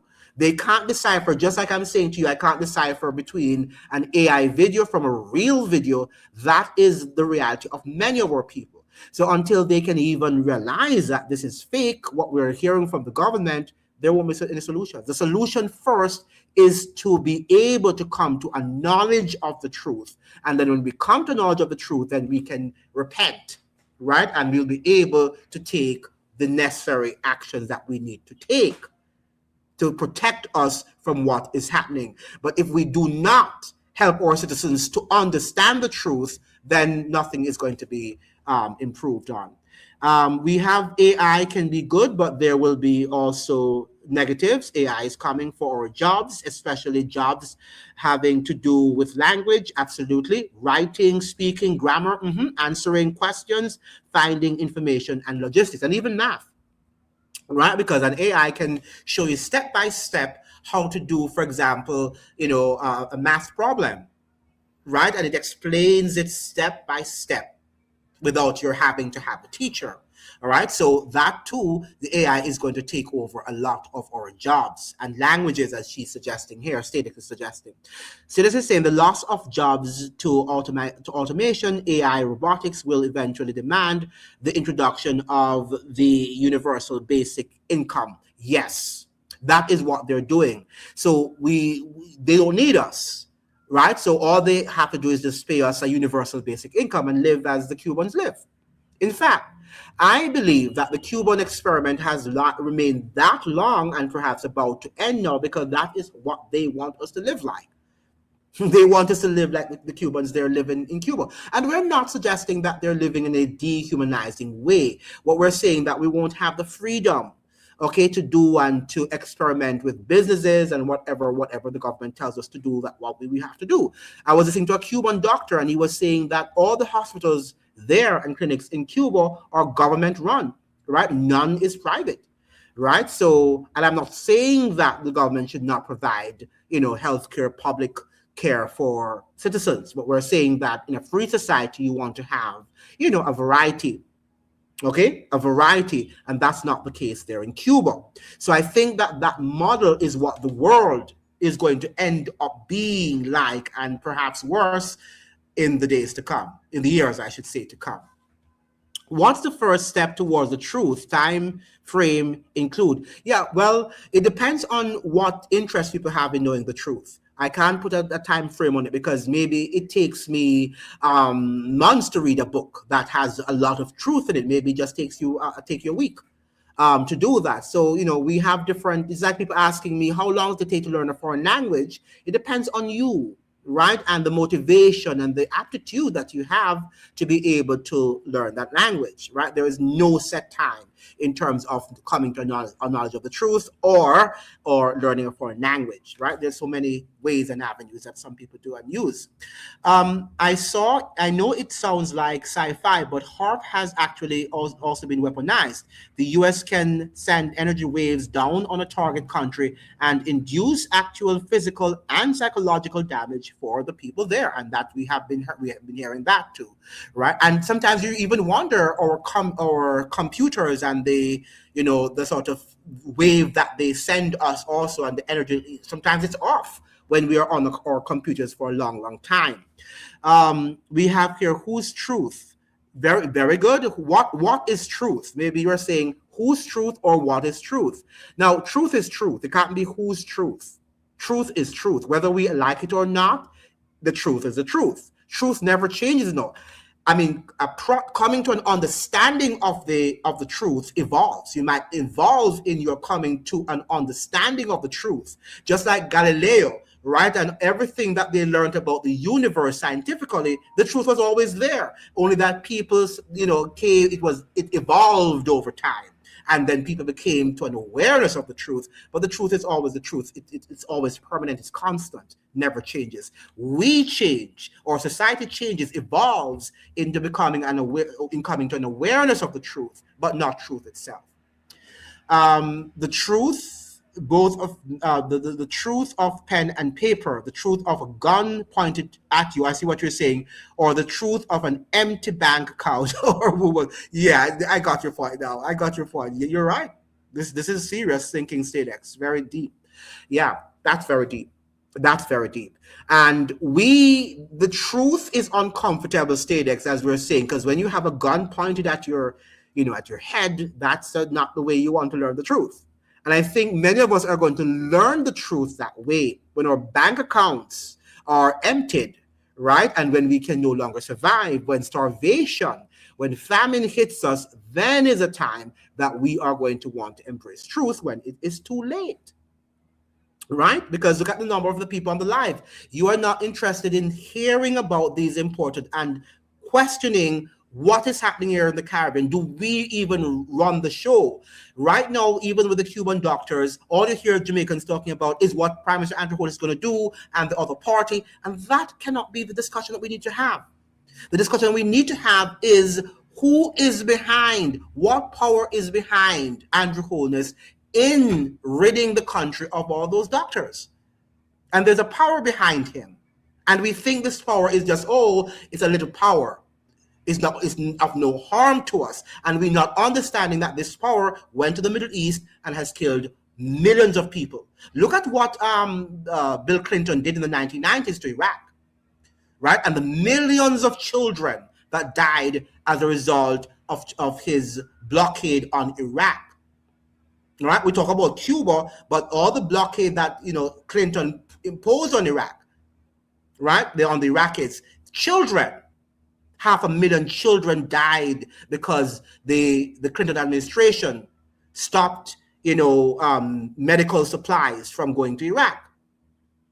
So when we talk about Trump, sometimes we do not understand that other presidents have done the same things.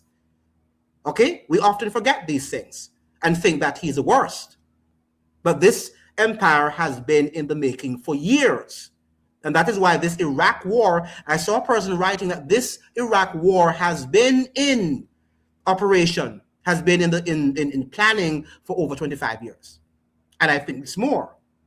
So this is not Trump just going into Iraq. This is in Iran. This is an agenda, all right, that we have to come to grips with. Yeah, how about National Food Security Program? How about renewable energy? How about accepting no handouts until Washington changes policy? Why are we afraid of our own shadow? Those are good questions, but who again controls the food industry and all of these things that you're talking about? Who controls them? Who gets food into Jamaica or into Trinidad or into Barbados or into Guyana? Who is responsible?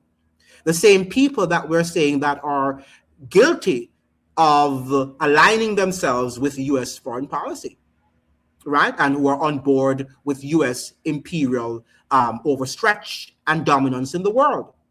So until we are able, as the article was saying, to get rid of these elites, until we can get rid of them, until they no longer hold sway over our economies, then we are not going to be able to do anything about it, right? Because they are the ones also who put the politicians in power, whether it's Andrew Holness or Mia Motley or Mrs. Purcell Becessor or Manning, any of them, all of them come through the hands of the elites, economic elites.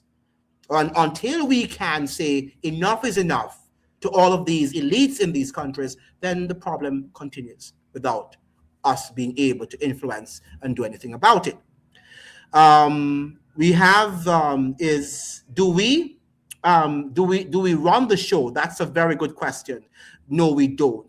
We are vassal states. We may have no choice, like the kid in school trying not to be bullied. You fake smile and try to get along to survive. Not nice, correct. And one of the things, stated that we have to realize, and I was saying it to Azzy Cockings, until we understand what the points that Statex has presented, then we can't do anything. The slaves, until they knew they were slaves because the shackles were, on their arms and, on their feet. So they knew they were slaves.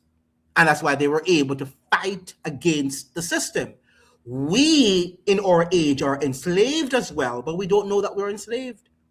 Many of our Caribbean citizens do not know that they are enslaved. And that is why when I speak on my videos, they're going to tell me, oh, we are free and we're a sovereign state. Talk about what is happening in Jamaica or talk about what is happening in that country. Don't talk about what is happening here because we don't know that we are enslaved, right? And if we can come to grips with that reality, that we are enslaved, then we will be able to take off the economic shackles and the political shackles and the emotional shackles and the national shackles that bind us and prevent us from moving forward. But until we accept the blatant truth that this is the reality, then we can't do anything. We just have to allow them to beat us. As he's saying, look upon evening tide fire. You forget, say, them do it. The evening tide fire, what is that? How could you forgive them for that to accept them dollars now? That alone, the MEC will isolate them. What is the evening tide fire? I don't know what that was. That is as it. National food security starts at home. How many people have a yard full of pretty plants but not a single food plot. Yeah, I think Statex, we have become where we think that farming is something that is beneath us, right? And we think that we are educated, so we just go to a supermarket and shop. We don't understand that the shackles of this Western hegemonic thinking that we have bought into it, that we think the natural thing to do is to go to work, get our salaries, return home, and we go to a month of shopping, and that's natural. That's what we think is people should live like. And you fill your trolleys with food, and you think that they're feeding you well when they're not. When they're not. Right? But we don't want to educate ourselves about that because we trust our governments, we trust the food suppliers, and we think all is well, when all is not well. And I think that's a point that Clayton on Redacted was bringing out to the audience. Right? But we don't think so. We think that this is just a fairy tale. Nothing like that happens. We see these guys dressed up in nice ties and jackets, right? And they mean us well. But do they mean us well? No. All right. So we have, say, no STEDx. We have AgriPark. We can provide enough for our society. Absolutely. We have all of these business corporations, right? And yet we can't provide enough food for our people. And the food that we're providing is so exorbitant, is so priced so high, as in Jamaica, that people can't even afford the food that they should be eating, even though it's not really food. We don't need them, we have everything we need. Many if we go work New York, we don't need them. Well, the thing about it, we need everybody needs everybody, but we need them to do the right thing, right? We all need, remember now that we are not also casting aspersion on rich people, right? We need rich people, we need their wealth, and we need poor people. We need everybody. Everybody needs to appreciate the role that each plays in society. What we're speaking against are against injustices of any person, whether a poor person or a rich person. So we're not against here wealth and the accumulation of wealth.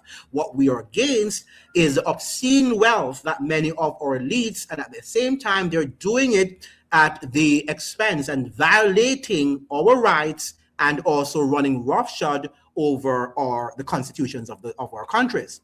I was watching a video from a Nigerian YouTuber. He pointed out that Nigeria is a country that imports everything. It immediately reminded me of the Caribbean, absolutely, because Africa and the Caribbean are the same. In terms of US policies, Africa and the Caribbean are the same. We like to think ourselves as we're Westerners and we are a different, region and whatever, but we are the same. It's just stark reality. I remember when I went on an Air Jamaica flight, and this lady, I think she was from Ghana, and she was sitting beside me, and she was going to Jamaica, and I was flying from Washington, D.C. And she said to me, I asked her, where is she going? She said she's going to Jamaica. I said, wow. I said, where are you from? And she was telling where she was from an African country. And I said, what makes you want to go to Jamaica? And she said, well, I've heard it's much like home. She told me it's much in Jamaica is much like home. And it is, right? We don't like to think about it that way, but it is, right? We are. And our governments behave the same way. The earth is given into the hands of the wicked, because of what people are doing, because we ourselves are wicked. So God also gives it allows the wicked to run roughshod over us. Remember now that in the Jews who were at the time God's chosen people, when they were not doing what God wanted them to do, what would he do? He would allow the armies and their enemies to exploit them, to abuse them. And we too, as a corrupt society, God allows our enemies to run roughshod, including our leaders, to exploit us. And that is what is happening in our society right now.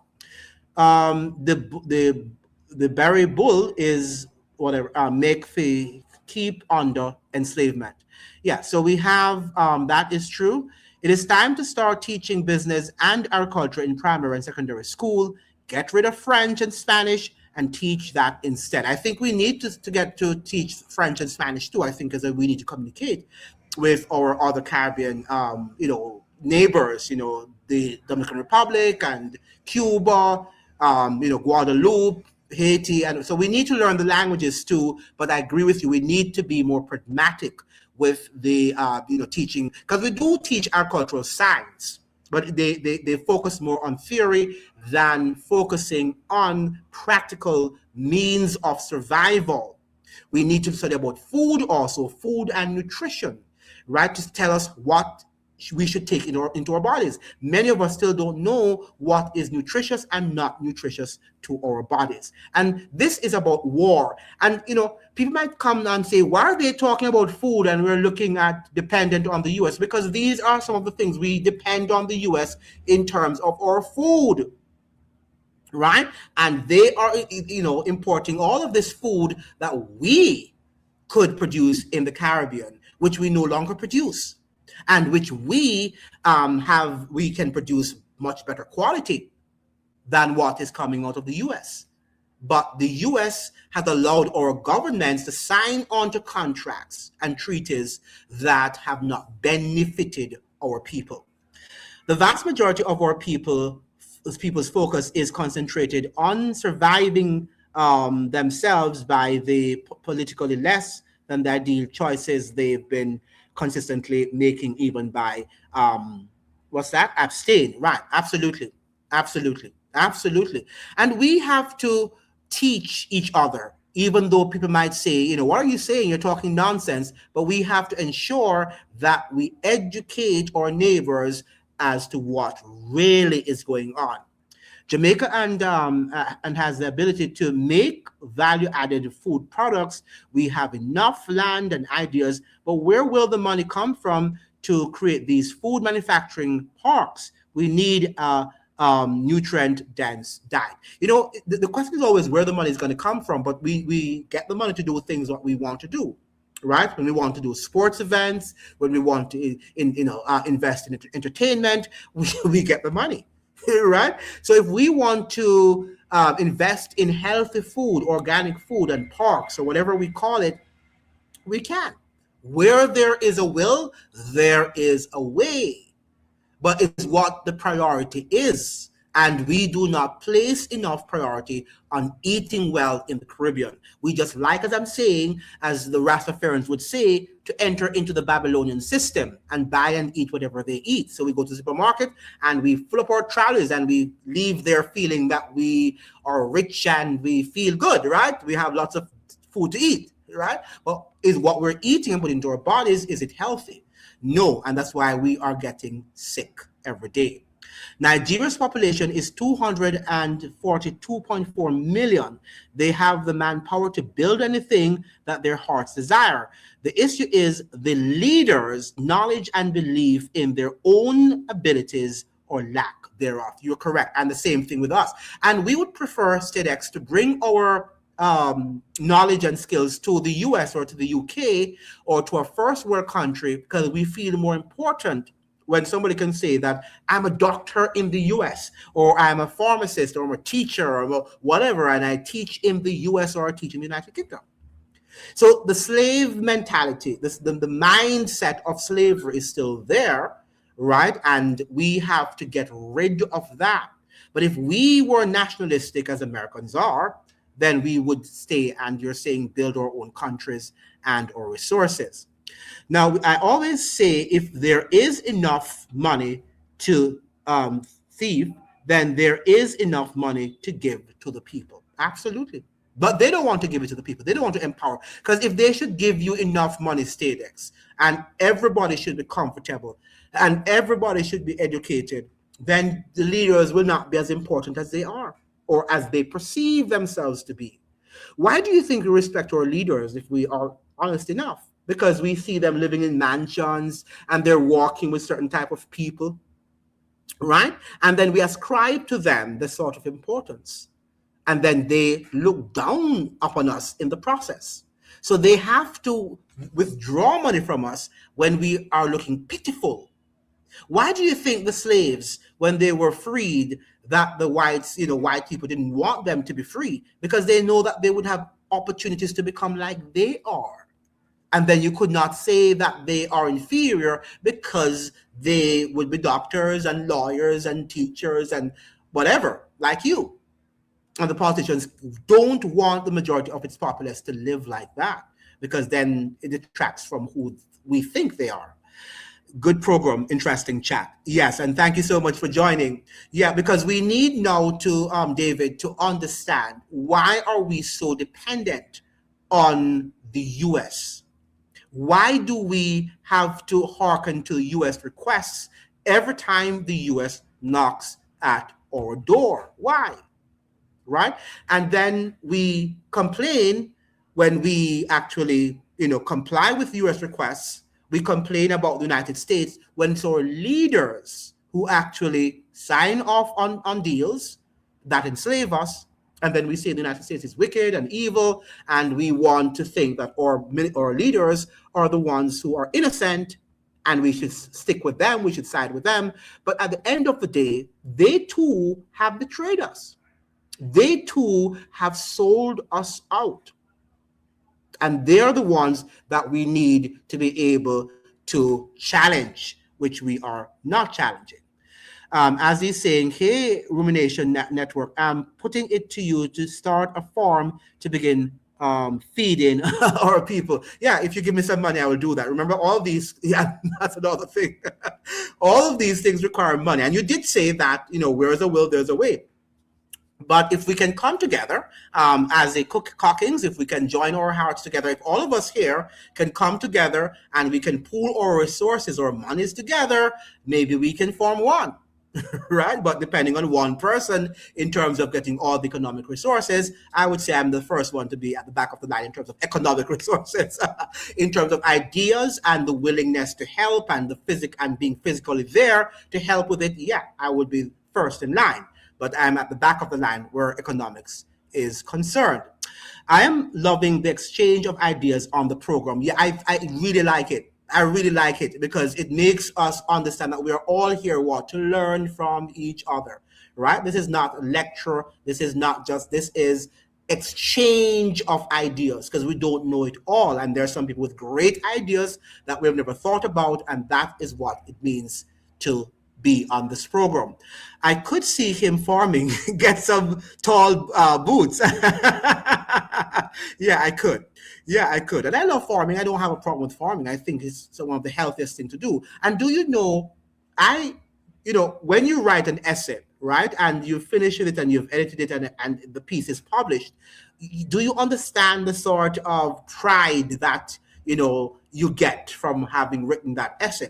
I am sure it's the same thing when you plant some food, right? You tomatoes or lettuce or whatever food you plant, right? It must give you a sense of pride, and joy to see that you have reaped, some tomatoes or some lettuce or some yams or potatoes. It is your creation. Of course, God is the one who gives the increase, but the fact that you're able to dig that hole and put it inside and water it and nurture it, it must give you something, right? I don't think that probably there's any other thing that can satisfy your soul. 40 million for food to 1,000 acre yearly, plus another 500 million for grow it through. That's a start upon which we can then do energy, housing, education solutions. Yeah, but one of the things with our countries, and there was a lady online called Ari Jamaica. She's from the Ukraine, but she lives in Jamaica. And she did a very important program where she went into the hills of Stony Hill in Kingston, where this organic farmer and his wife lived. And do you know what he said? That even though he's actually planting organic food right there at his house, he has ways and means of, ensuring that he, divides his yard enough to be able to plant everything that he wants to plant there. But he said that the government blocks him from importing organic seeds, right? So the government is working against us. So even if you and I should go into farming, we still have to go through the government to help us to import these things into the island, because obviously we can't carry them, we can't take them in our suitcases, right? We need the government's help. And if the government is working against good eating and healthy foods, then that is something that we also need to watch. It's not as easy as we think it is, because we need governments. We need our governments, but we need governments who are able to defend the law and to defend the Constitution, which they are not doing at the moment. And this is where we have problems. Look at what happened during COVID. Many doctors were not necessarily in agreement with what they were doing, the protocols that they were, using for the pandemic. They weren't, but they were forced to use them, right? So we need good governance and we need good government, okay? And that governance of integrity, which we're actually lacking in our time. Felice saying we are still not free, not just the politicians. Notice the powers to be often demonized, leaders that are trying to create opportunities for other citizens, especially leaders of non-Western. Yeah, we are all not free, including the leaders. You're correct, Philip. We have to understand our leaders are not free too. And they, when you look at what happened to President Maduro, if I were a Caribbean leader and I'm a believer in God, right, I would be shaking. I would be shaking my boots. I'm not gonna lie to you, as a human being, from a human perspective, and I'm human, right? I would be shaking within my boots because I would be wondering, what will I be next, right? Can you imagine the man is in his room, in his house, in the wee hours of the morning, and when they just break it and just take you out? I mean, this is serious, right? This is some serious stuff. And I really wondered what went through the heads of our leaders, and we have to pray for them, because what went through their heads when that happened. And look at the Ayatollah also, right? What happened to him also, likewise in Iran. And our islands are so small, and we don't have the military weapons like Iran would have, and Venezuela to a lesser extent. So I want to think sometimes, I really wonder what our leaders, they go to bed, I don't know what they think, if they can sleep sound, because just one decision can create a lot of anarchy and social unrest. Yeah. That's my challenge to you that wish to gain sovereignty and independence. Rumination. Yeah. Well, it's not up to one person. Again, we can't, independence and sovereignty cannot be won by one person. All right. Marcus Garvey, as much as he was a great leader, Dr. Eric Williams, as much as he too was a great leader, and all of these very eminent leaders, and Nkrumah, they could not win sovereignty for one entire country. They couldn't. It's a collective, right? It has to be the collective will to do that. But no one person is going to be able to get freedom and independence for any country. Let's be practical here. Now we have Select who say you can bring it in your suitcase, just declare it. Oh, you can do that? I know from PRCA that you can cut time by going to that desk. Yeah, but if you're doing it, Stadix, for your own farm, maybe farming for your family, for yourself. But if you're farming like a big farm to produce for the nation or for your community, I don't know. Would you be able to take so much thing in your suitcase? I don't know. As the Cockings, take up the challenge, rumination. Well, I can't take up challenge that. I have to take up a challenge that is workable or that is viable, right? That is practicable. If we continue chat, we not get nowhere. Let's start something. Well, one of the things about it, and I must say, teachers are the ones who teach, right? And kids have to act, right? So the fact of the matter, everybody has his place, right? The journalists, they present the news to you, right? And they comment on what is happening in society and give you an insight as to what is happening. Maybe you're the ones now who have to understand the knowledge and move on with the system. I can't do everything at the same time, right? The teacher cannot teach and then get your job, right? You have to use your knowledge that the teacher has given to you to go and get a job. So I'm playing my role. Are you playing your role? But I can't play all the roles. I would love to, but I can't. No people should depend on people to feed us. That is true. What will happen the day they refuse to feed us, the sanctions, for example, and don't talk about even refuse to feed us, right? During the pandemic, because I was not given that V, right? I wasn't able to attend I wasn't able to go inside some of the supermarkets. They forbade me from entering some of the supermarkets. So what happens if a government should say, if you don't accede to the laws of what they are implementing at the time, that you might not be able to buy groceries? How will you feed yourself? And the pandemic should have opened our eyes to let us know that we are not living in normal times and things can close down, including supermarkets, or they will not permit you to enter if you do not agree with what the government is suggesting through whatever thing that they want you to do, whether vaccination or whatever. Okay, so these are the things that we also have to think about when these emergencies come up. Will we be able to feed ourselves or starve?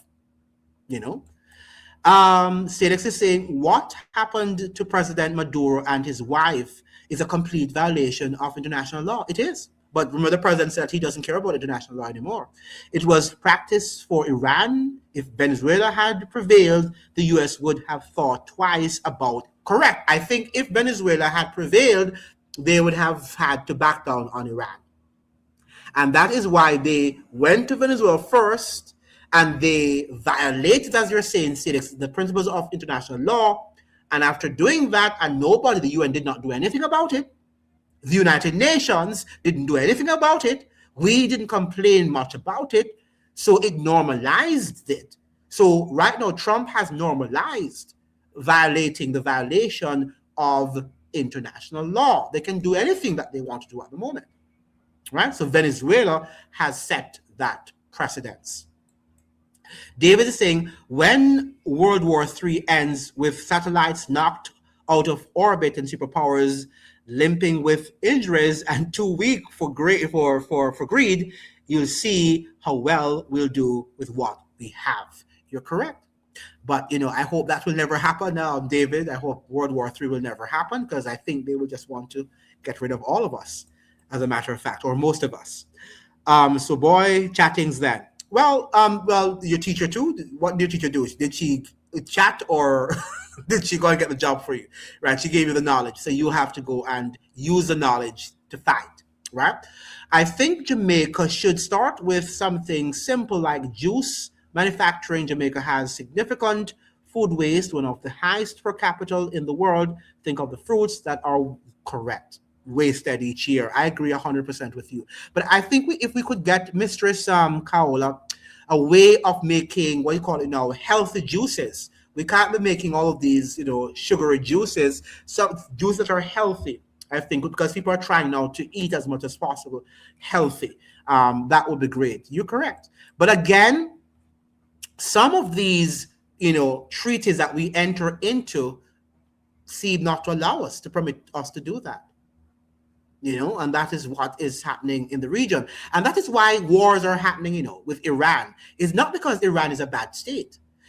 It always has to do with economics and who is allowed to do what and who isn't allowed to do what. So let us say, for example, in the interest of weapons, the United States wants to be the premier weapon manufacturing nation in the world. Right? So anybody who's going to war will have to go through the United States. It doesn't want to have any competitor like, Iran or North Korea. And these are some of the reasons why they go to war. They're some childish foolishness that I need to be the premier manufacturing nation of weapons of war, weapons of war. That's what the United States wants. So that it will remain as the predominant power in terms of weapons manufacturing, and no other country. And then we have to buy from them if we have to wage war against another country. So it's what it is, and laws are there. And if we don't, comply with the laws and the rules of global trade, they go after us. The powers that be go after us. Ozzy, I guess we need to start our own party next, Rumination and Reform Party. Yes. And as a collective, we can come together to act, right? But no one person is going to be able to do it. And that's why democracy is important, because with democracy comes the democratization of ideas, because we don't all know it. And nobody wants to be a dictator. David, some claim that World War III already happened, aka the right. I like this. I like what you're saying here, Sidex, and that we are about to enter World War IV. Ironically, the nuclear bomb might actually be saving our lives right now. That's mutually assured destruction. Yeah, why do we have to allow Europeans to tell us what World War I and II and III were?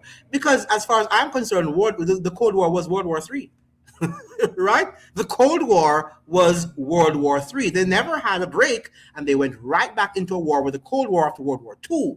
I want to suggest that also that they after 9/11 and the constant bombing of different nations, in the Middle East, that was could have been World War IV.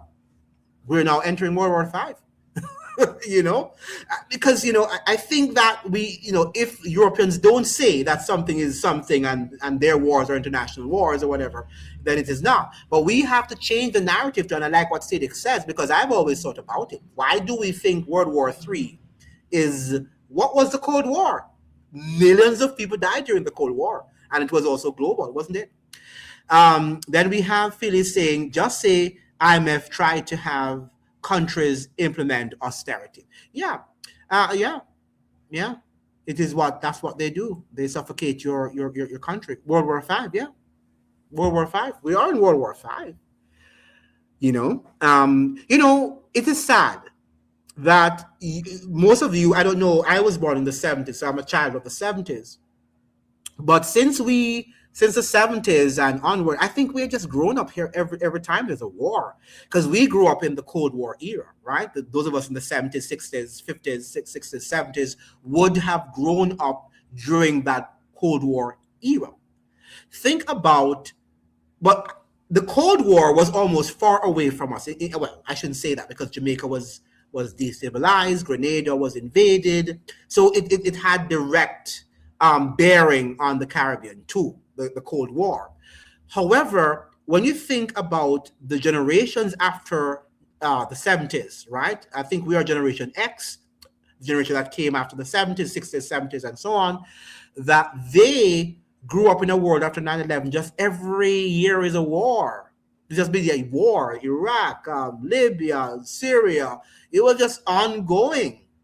Then we have Venezuela, then you have Iran. So, this 21st century is just a very terrible, century, right? We lived after 2001 in some very dangerous times, and we don't know when the next war is going to be waged.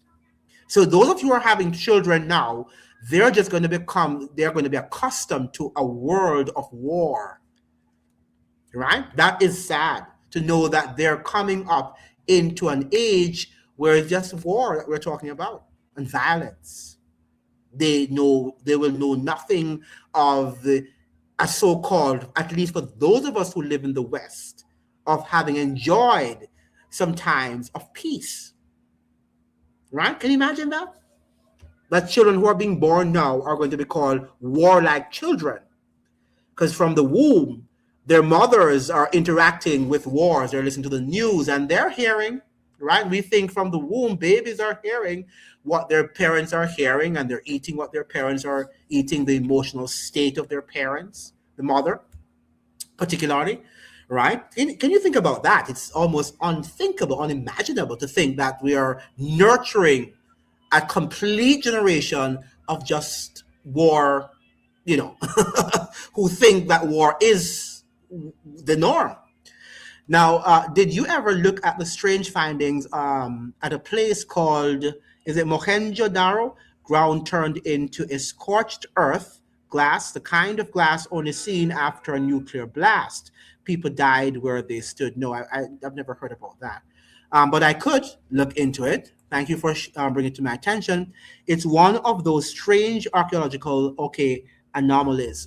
I will look into that. Right. So these are things that we have to definitely look into, that we're living in a world that is completely bombarded by wars. I think we can call this 21st century the war century, the era of wars. Almost every other day, some conflict is happening, right?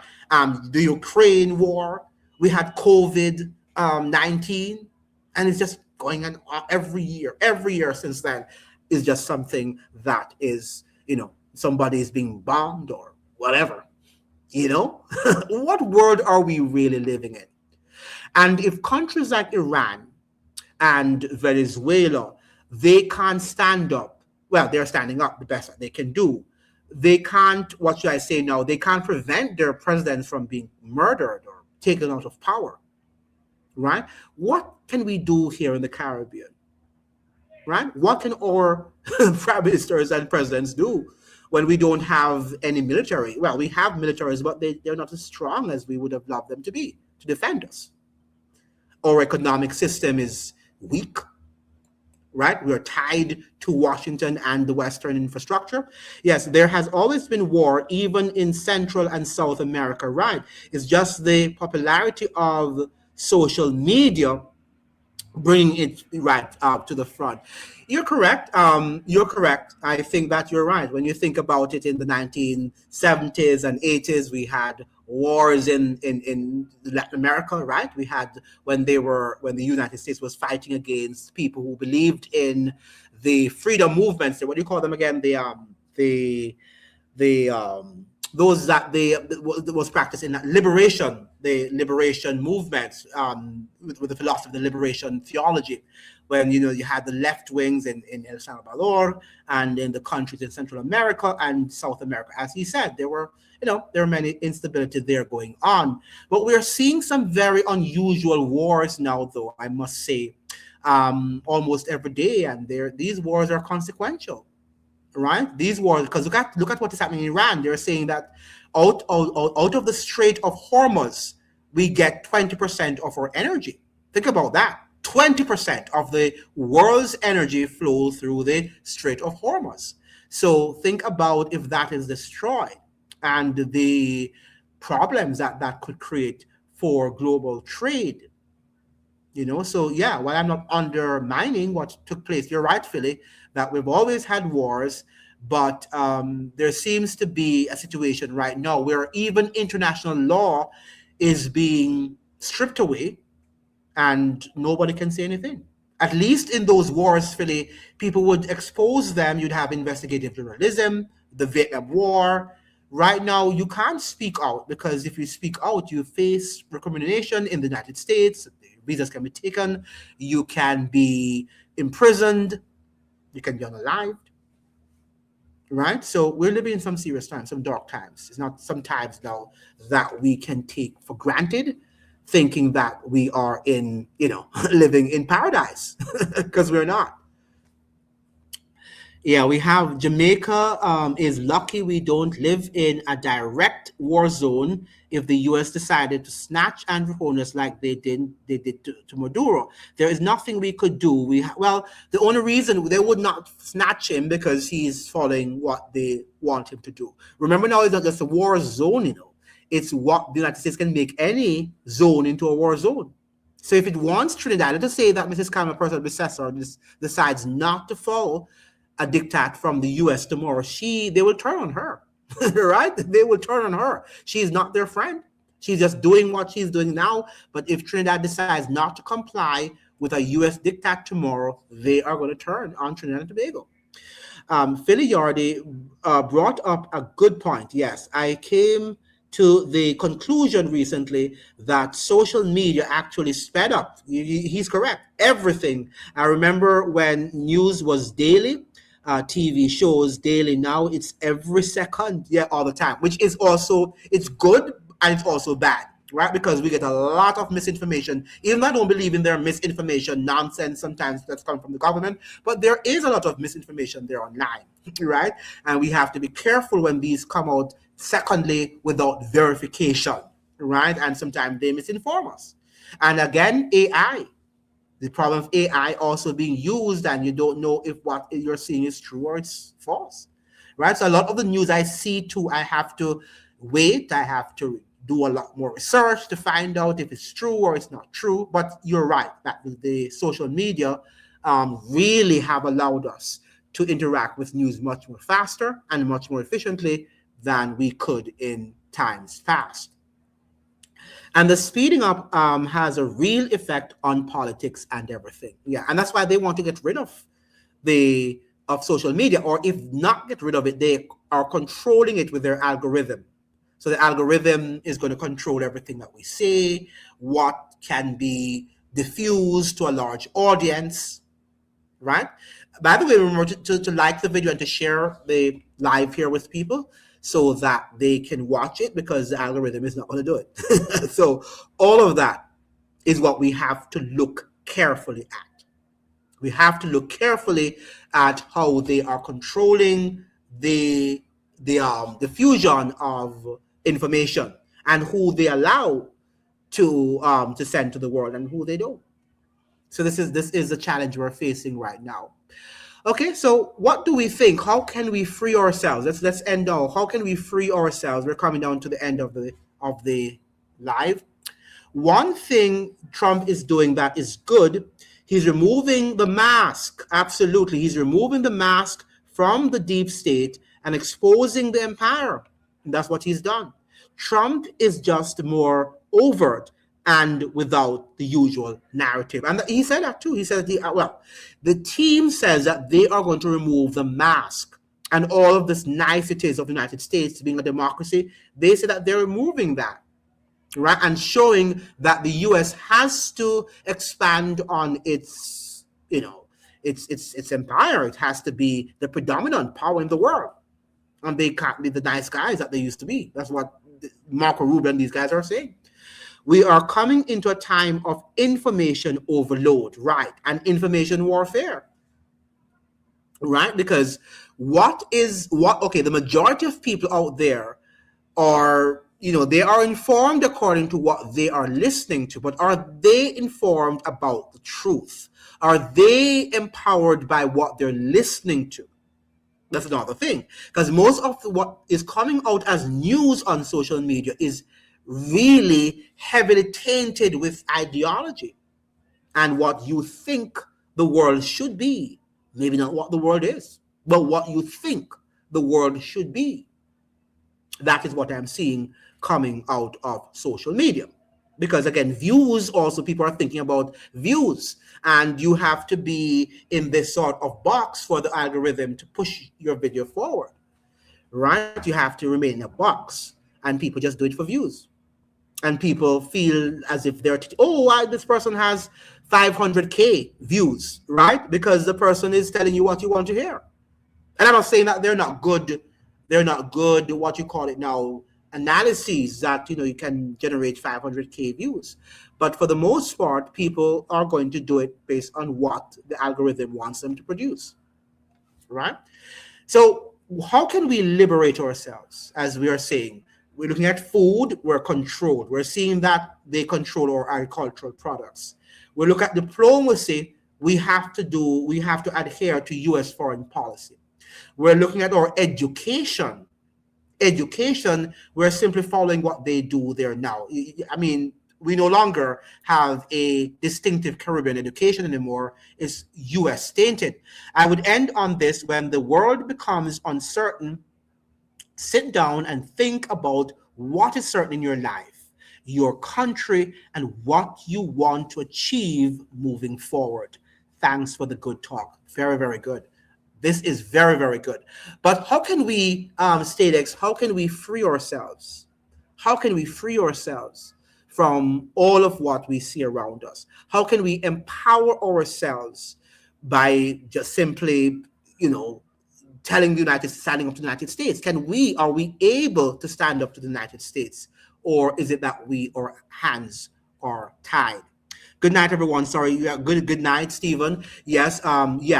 Can we stand up to the United States? Can we really stand up to the United States? Or do we have to following till next time? Okay, good. Good, StateX. Have a great one. And thank you for joining. Yes. Or do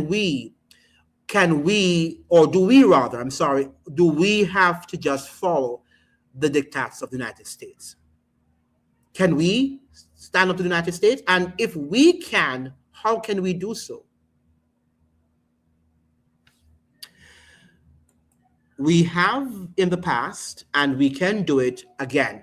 Well, in the past, Stephen, we had the Cold War. We're just talking about the Cold War.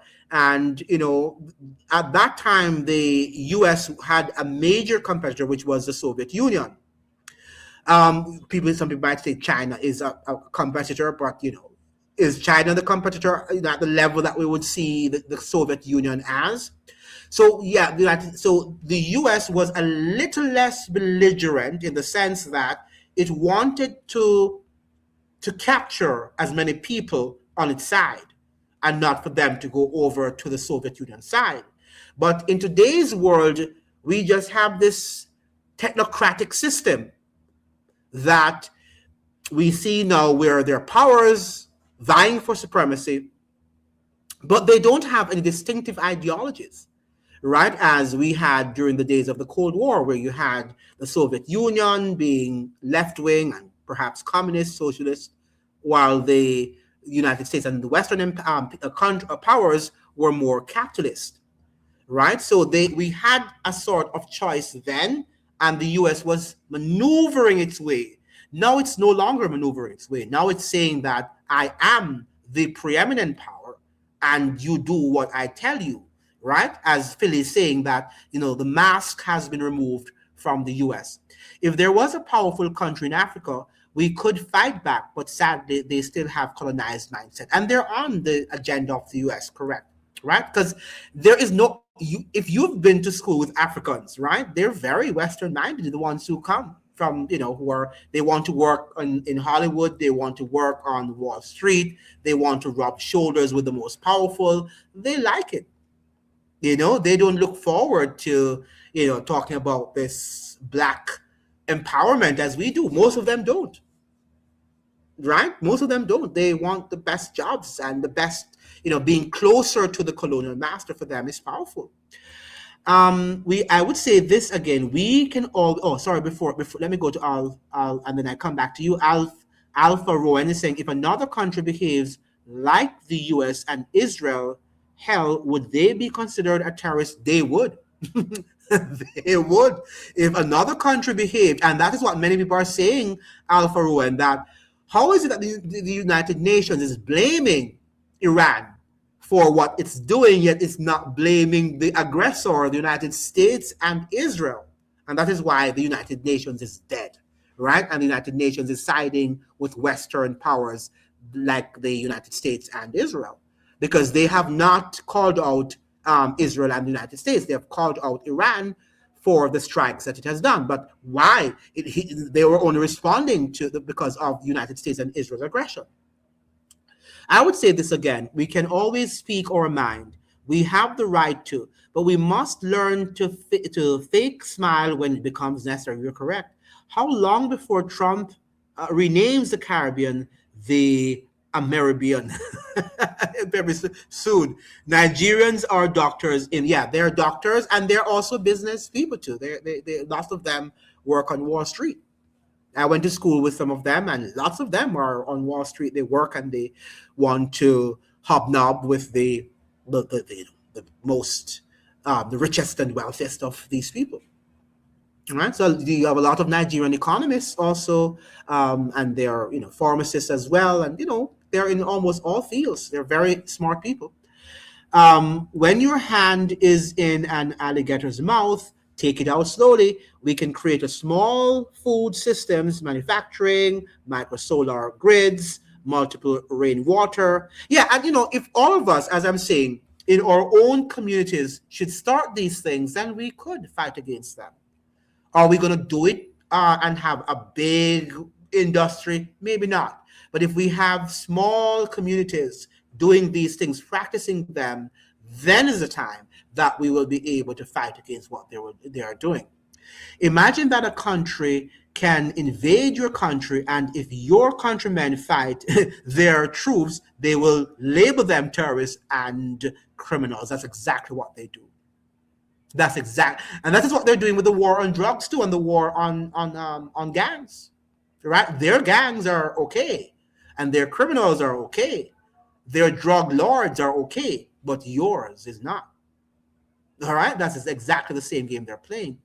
China is way more powerful than the Soviet Union ever was, for reason that the Soviet bloc was isolated. They had issues with China back then. Yeah, would you say that they're more powerful? That China is more powerful militarily or economically? I think that the Soviet Union was, yes, inferior economically to the economic wealth that China has, amassed. But in terms of militarily, I want to think the Soviet Union would be a little bit more. I don't know. What do you think? Do you think the Soviet Union then was a little bit more powerful in terms of armaments than China is? Maybe not. I don't know. What do you think, Philip? Do you think that China is powerful militarily right now, as the Soviet Union was back in the days? But I know that economically certain, clearly she is more powerful than the Soviet Union was. The Soviet Union was poor in comparison to the United States and the Western empires, So yeah, so this is it. I don't know. Do we have any more comments that we want to bring forward before we end the discussion? And make sure you like the live and you share it with as many people. Share it on your platforms, your Facebook and other platforms, to make sure that the live goes out. Economic, and they are right there, military as well, right? The fact that they have the biggest military, or the United States. I think the U.S. has the biggest military in the world. But they might be next in line. The Chinese might be next in line to the United States in terms of its military. I don't know, but I know that Russia has some powerful weapons still. But I know that Russia might not invest as much money now. They don't have as much. They're not as wealthy as China is, so they might not be able to invest as much money in their military. Should we in the Caribbean look at other avenues for trade and resource other than working with the United States? You see, they've forced us. They've tied our hands. So I don't know if everybody look at the BRICS. Look at what they're doing to BRICS, right? When you decide that you want to trade with other people, then they decide that they're going to either invade you, they're going to create disruptions in your economy, they're going to create a narrative. Venezuela did that, right? And look at what happened to Venezuela. So I don't know. It's a very sticky. Maybe if we come together as a region, maybe, but not as a country in isolation. But as a region, perhaps, if we could join with Latin America and the Caribbean together, maybe we would be able to do that. We were told that international law created a rules-based order. Now we are in the jungle again, right? This is a jungle-based order. When running in the jungle, learn to have good footing. Yeah, we need to. As far as soldiers, they have the most. Okay. Yeah, well, they would, because they have a population of 1 billion people. So they would have perhaps more soldiers than the U.S. has. But when we talk about the powerful of the military, we're talking about the weapons and the amount of investments that they make into the military. I think the United States makes much more. But in terms of foot soldiers, I would agree, because they have more population there. Population size is way greater than the United States. China has a serious demographic crisis, 30 million excess men that will never get married due to one child. Yeah, and that could be a problem too with the military, Philly, that the shortage of men. I wonder if that would affect their military also. So even though they have a huge population to the United States, but they have problems, they have issues with the number of men in their country because of the one-child policy, which they had some years ago. But these are things that we would have to research. I can't give you any definitive answer because I don't know at this point in terms of my what their military is like. I know they have a powerful military. They have been investing in the military in recent times because they know that they're going to come to a sort of warfare with head-on with the United States, head-on rather, and they have to be prepared. Because I think that after Iran, when Iran is the whole, brouhaha with Iran is finished, China could be next. If not Russia, probably Russia or China will be the next aim for the United States of America.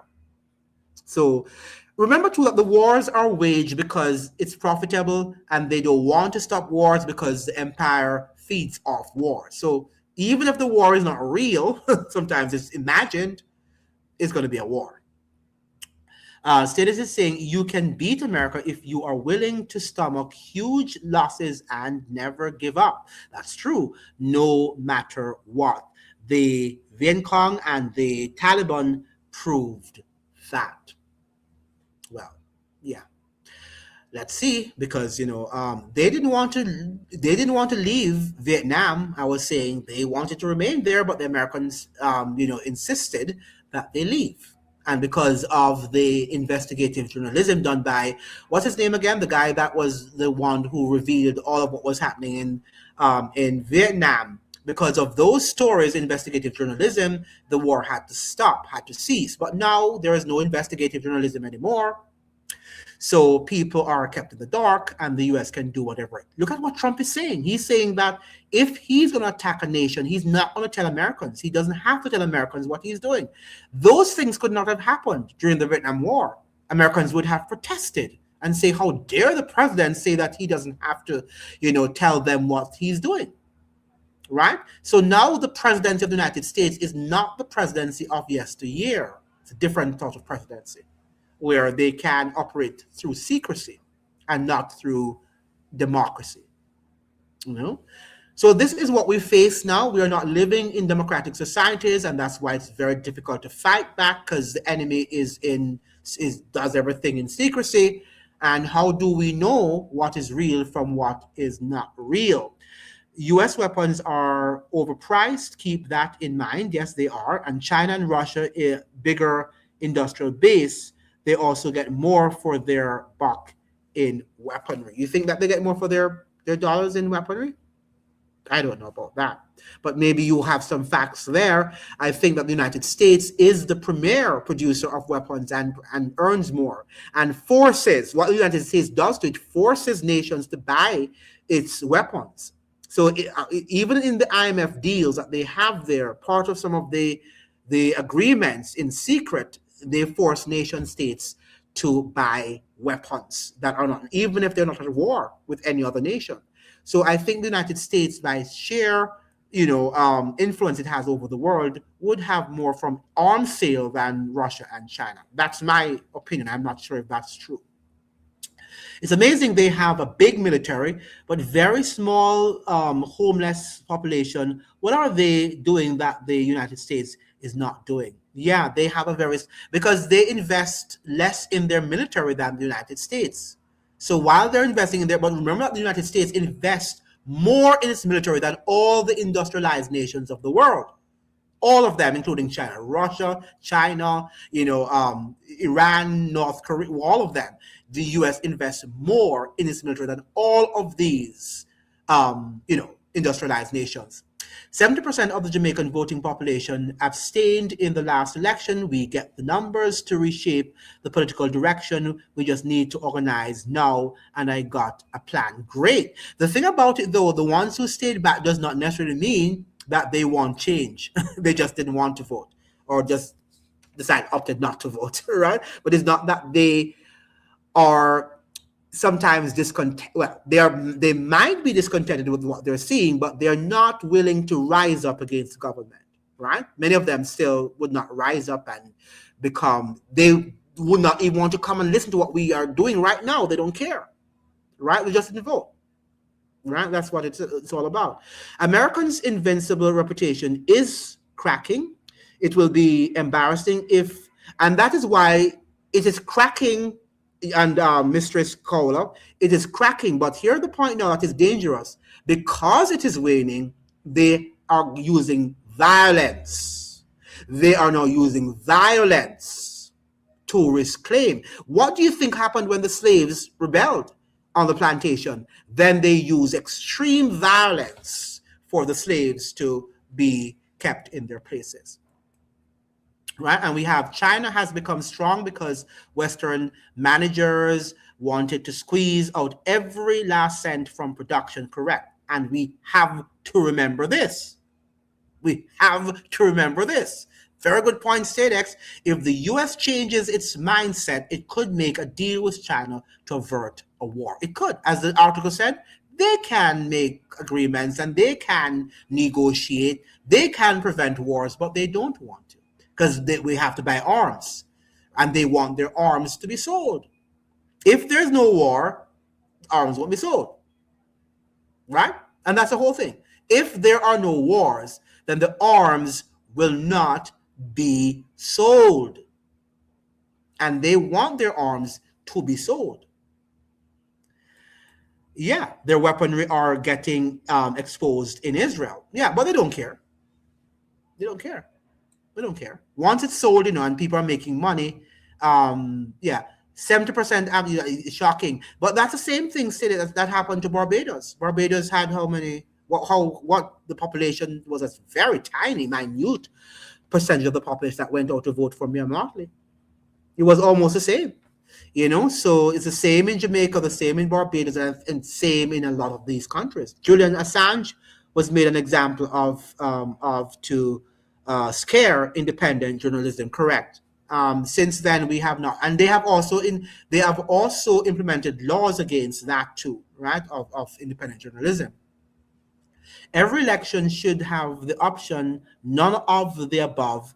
And if none of the above wins, then the above would be banned from politics for 10 years. I love that. In essence, the citizens would have a reset switch. Correct. But they're not going to do that because they control the system and they want to ensure that what the elites want, that's what the political leaders will do to maintain the status quo. So this is where we are now, Caribbean citizens, and we have to wake up to see that this is we don't have a lot of cards to play with at this moment, right? When we could have played with cards, we didn't play with them.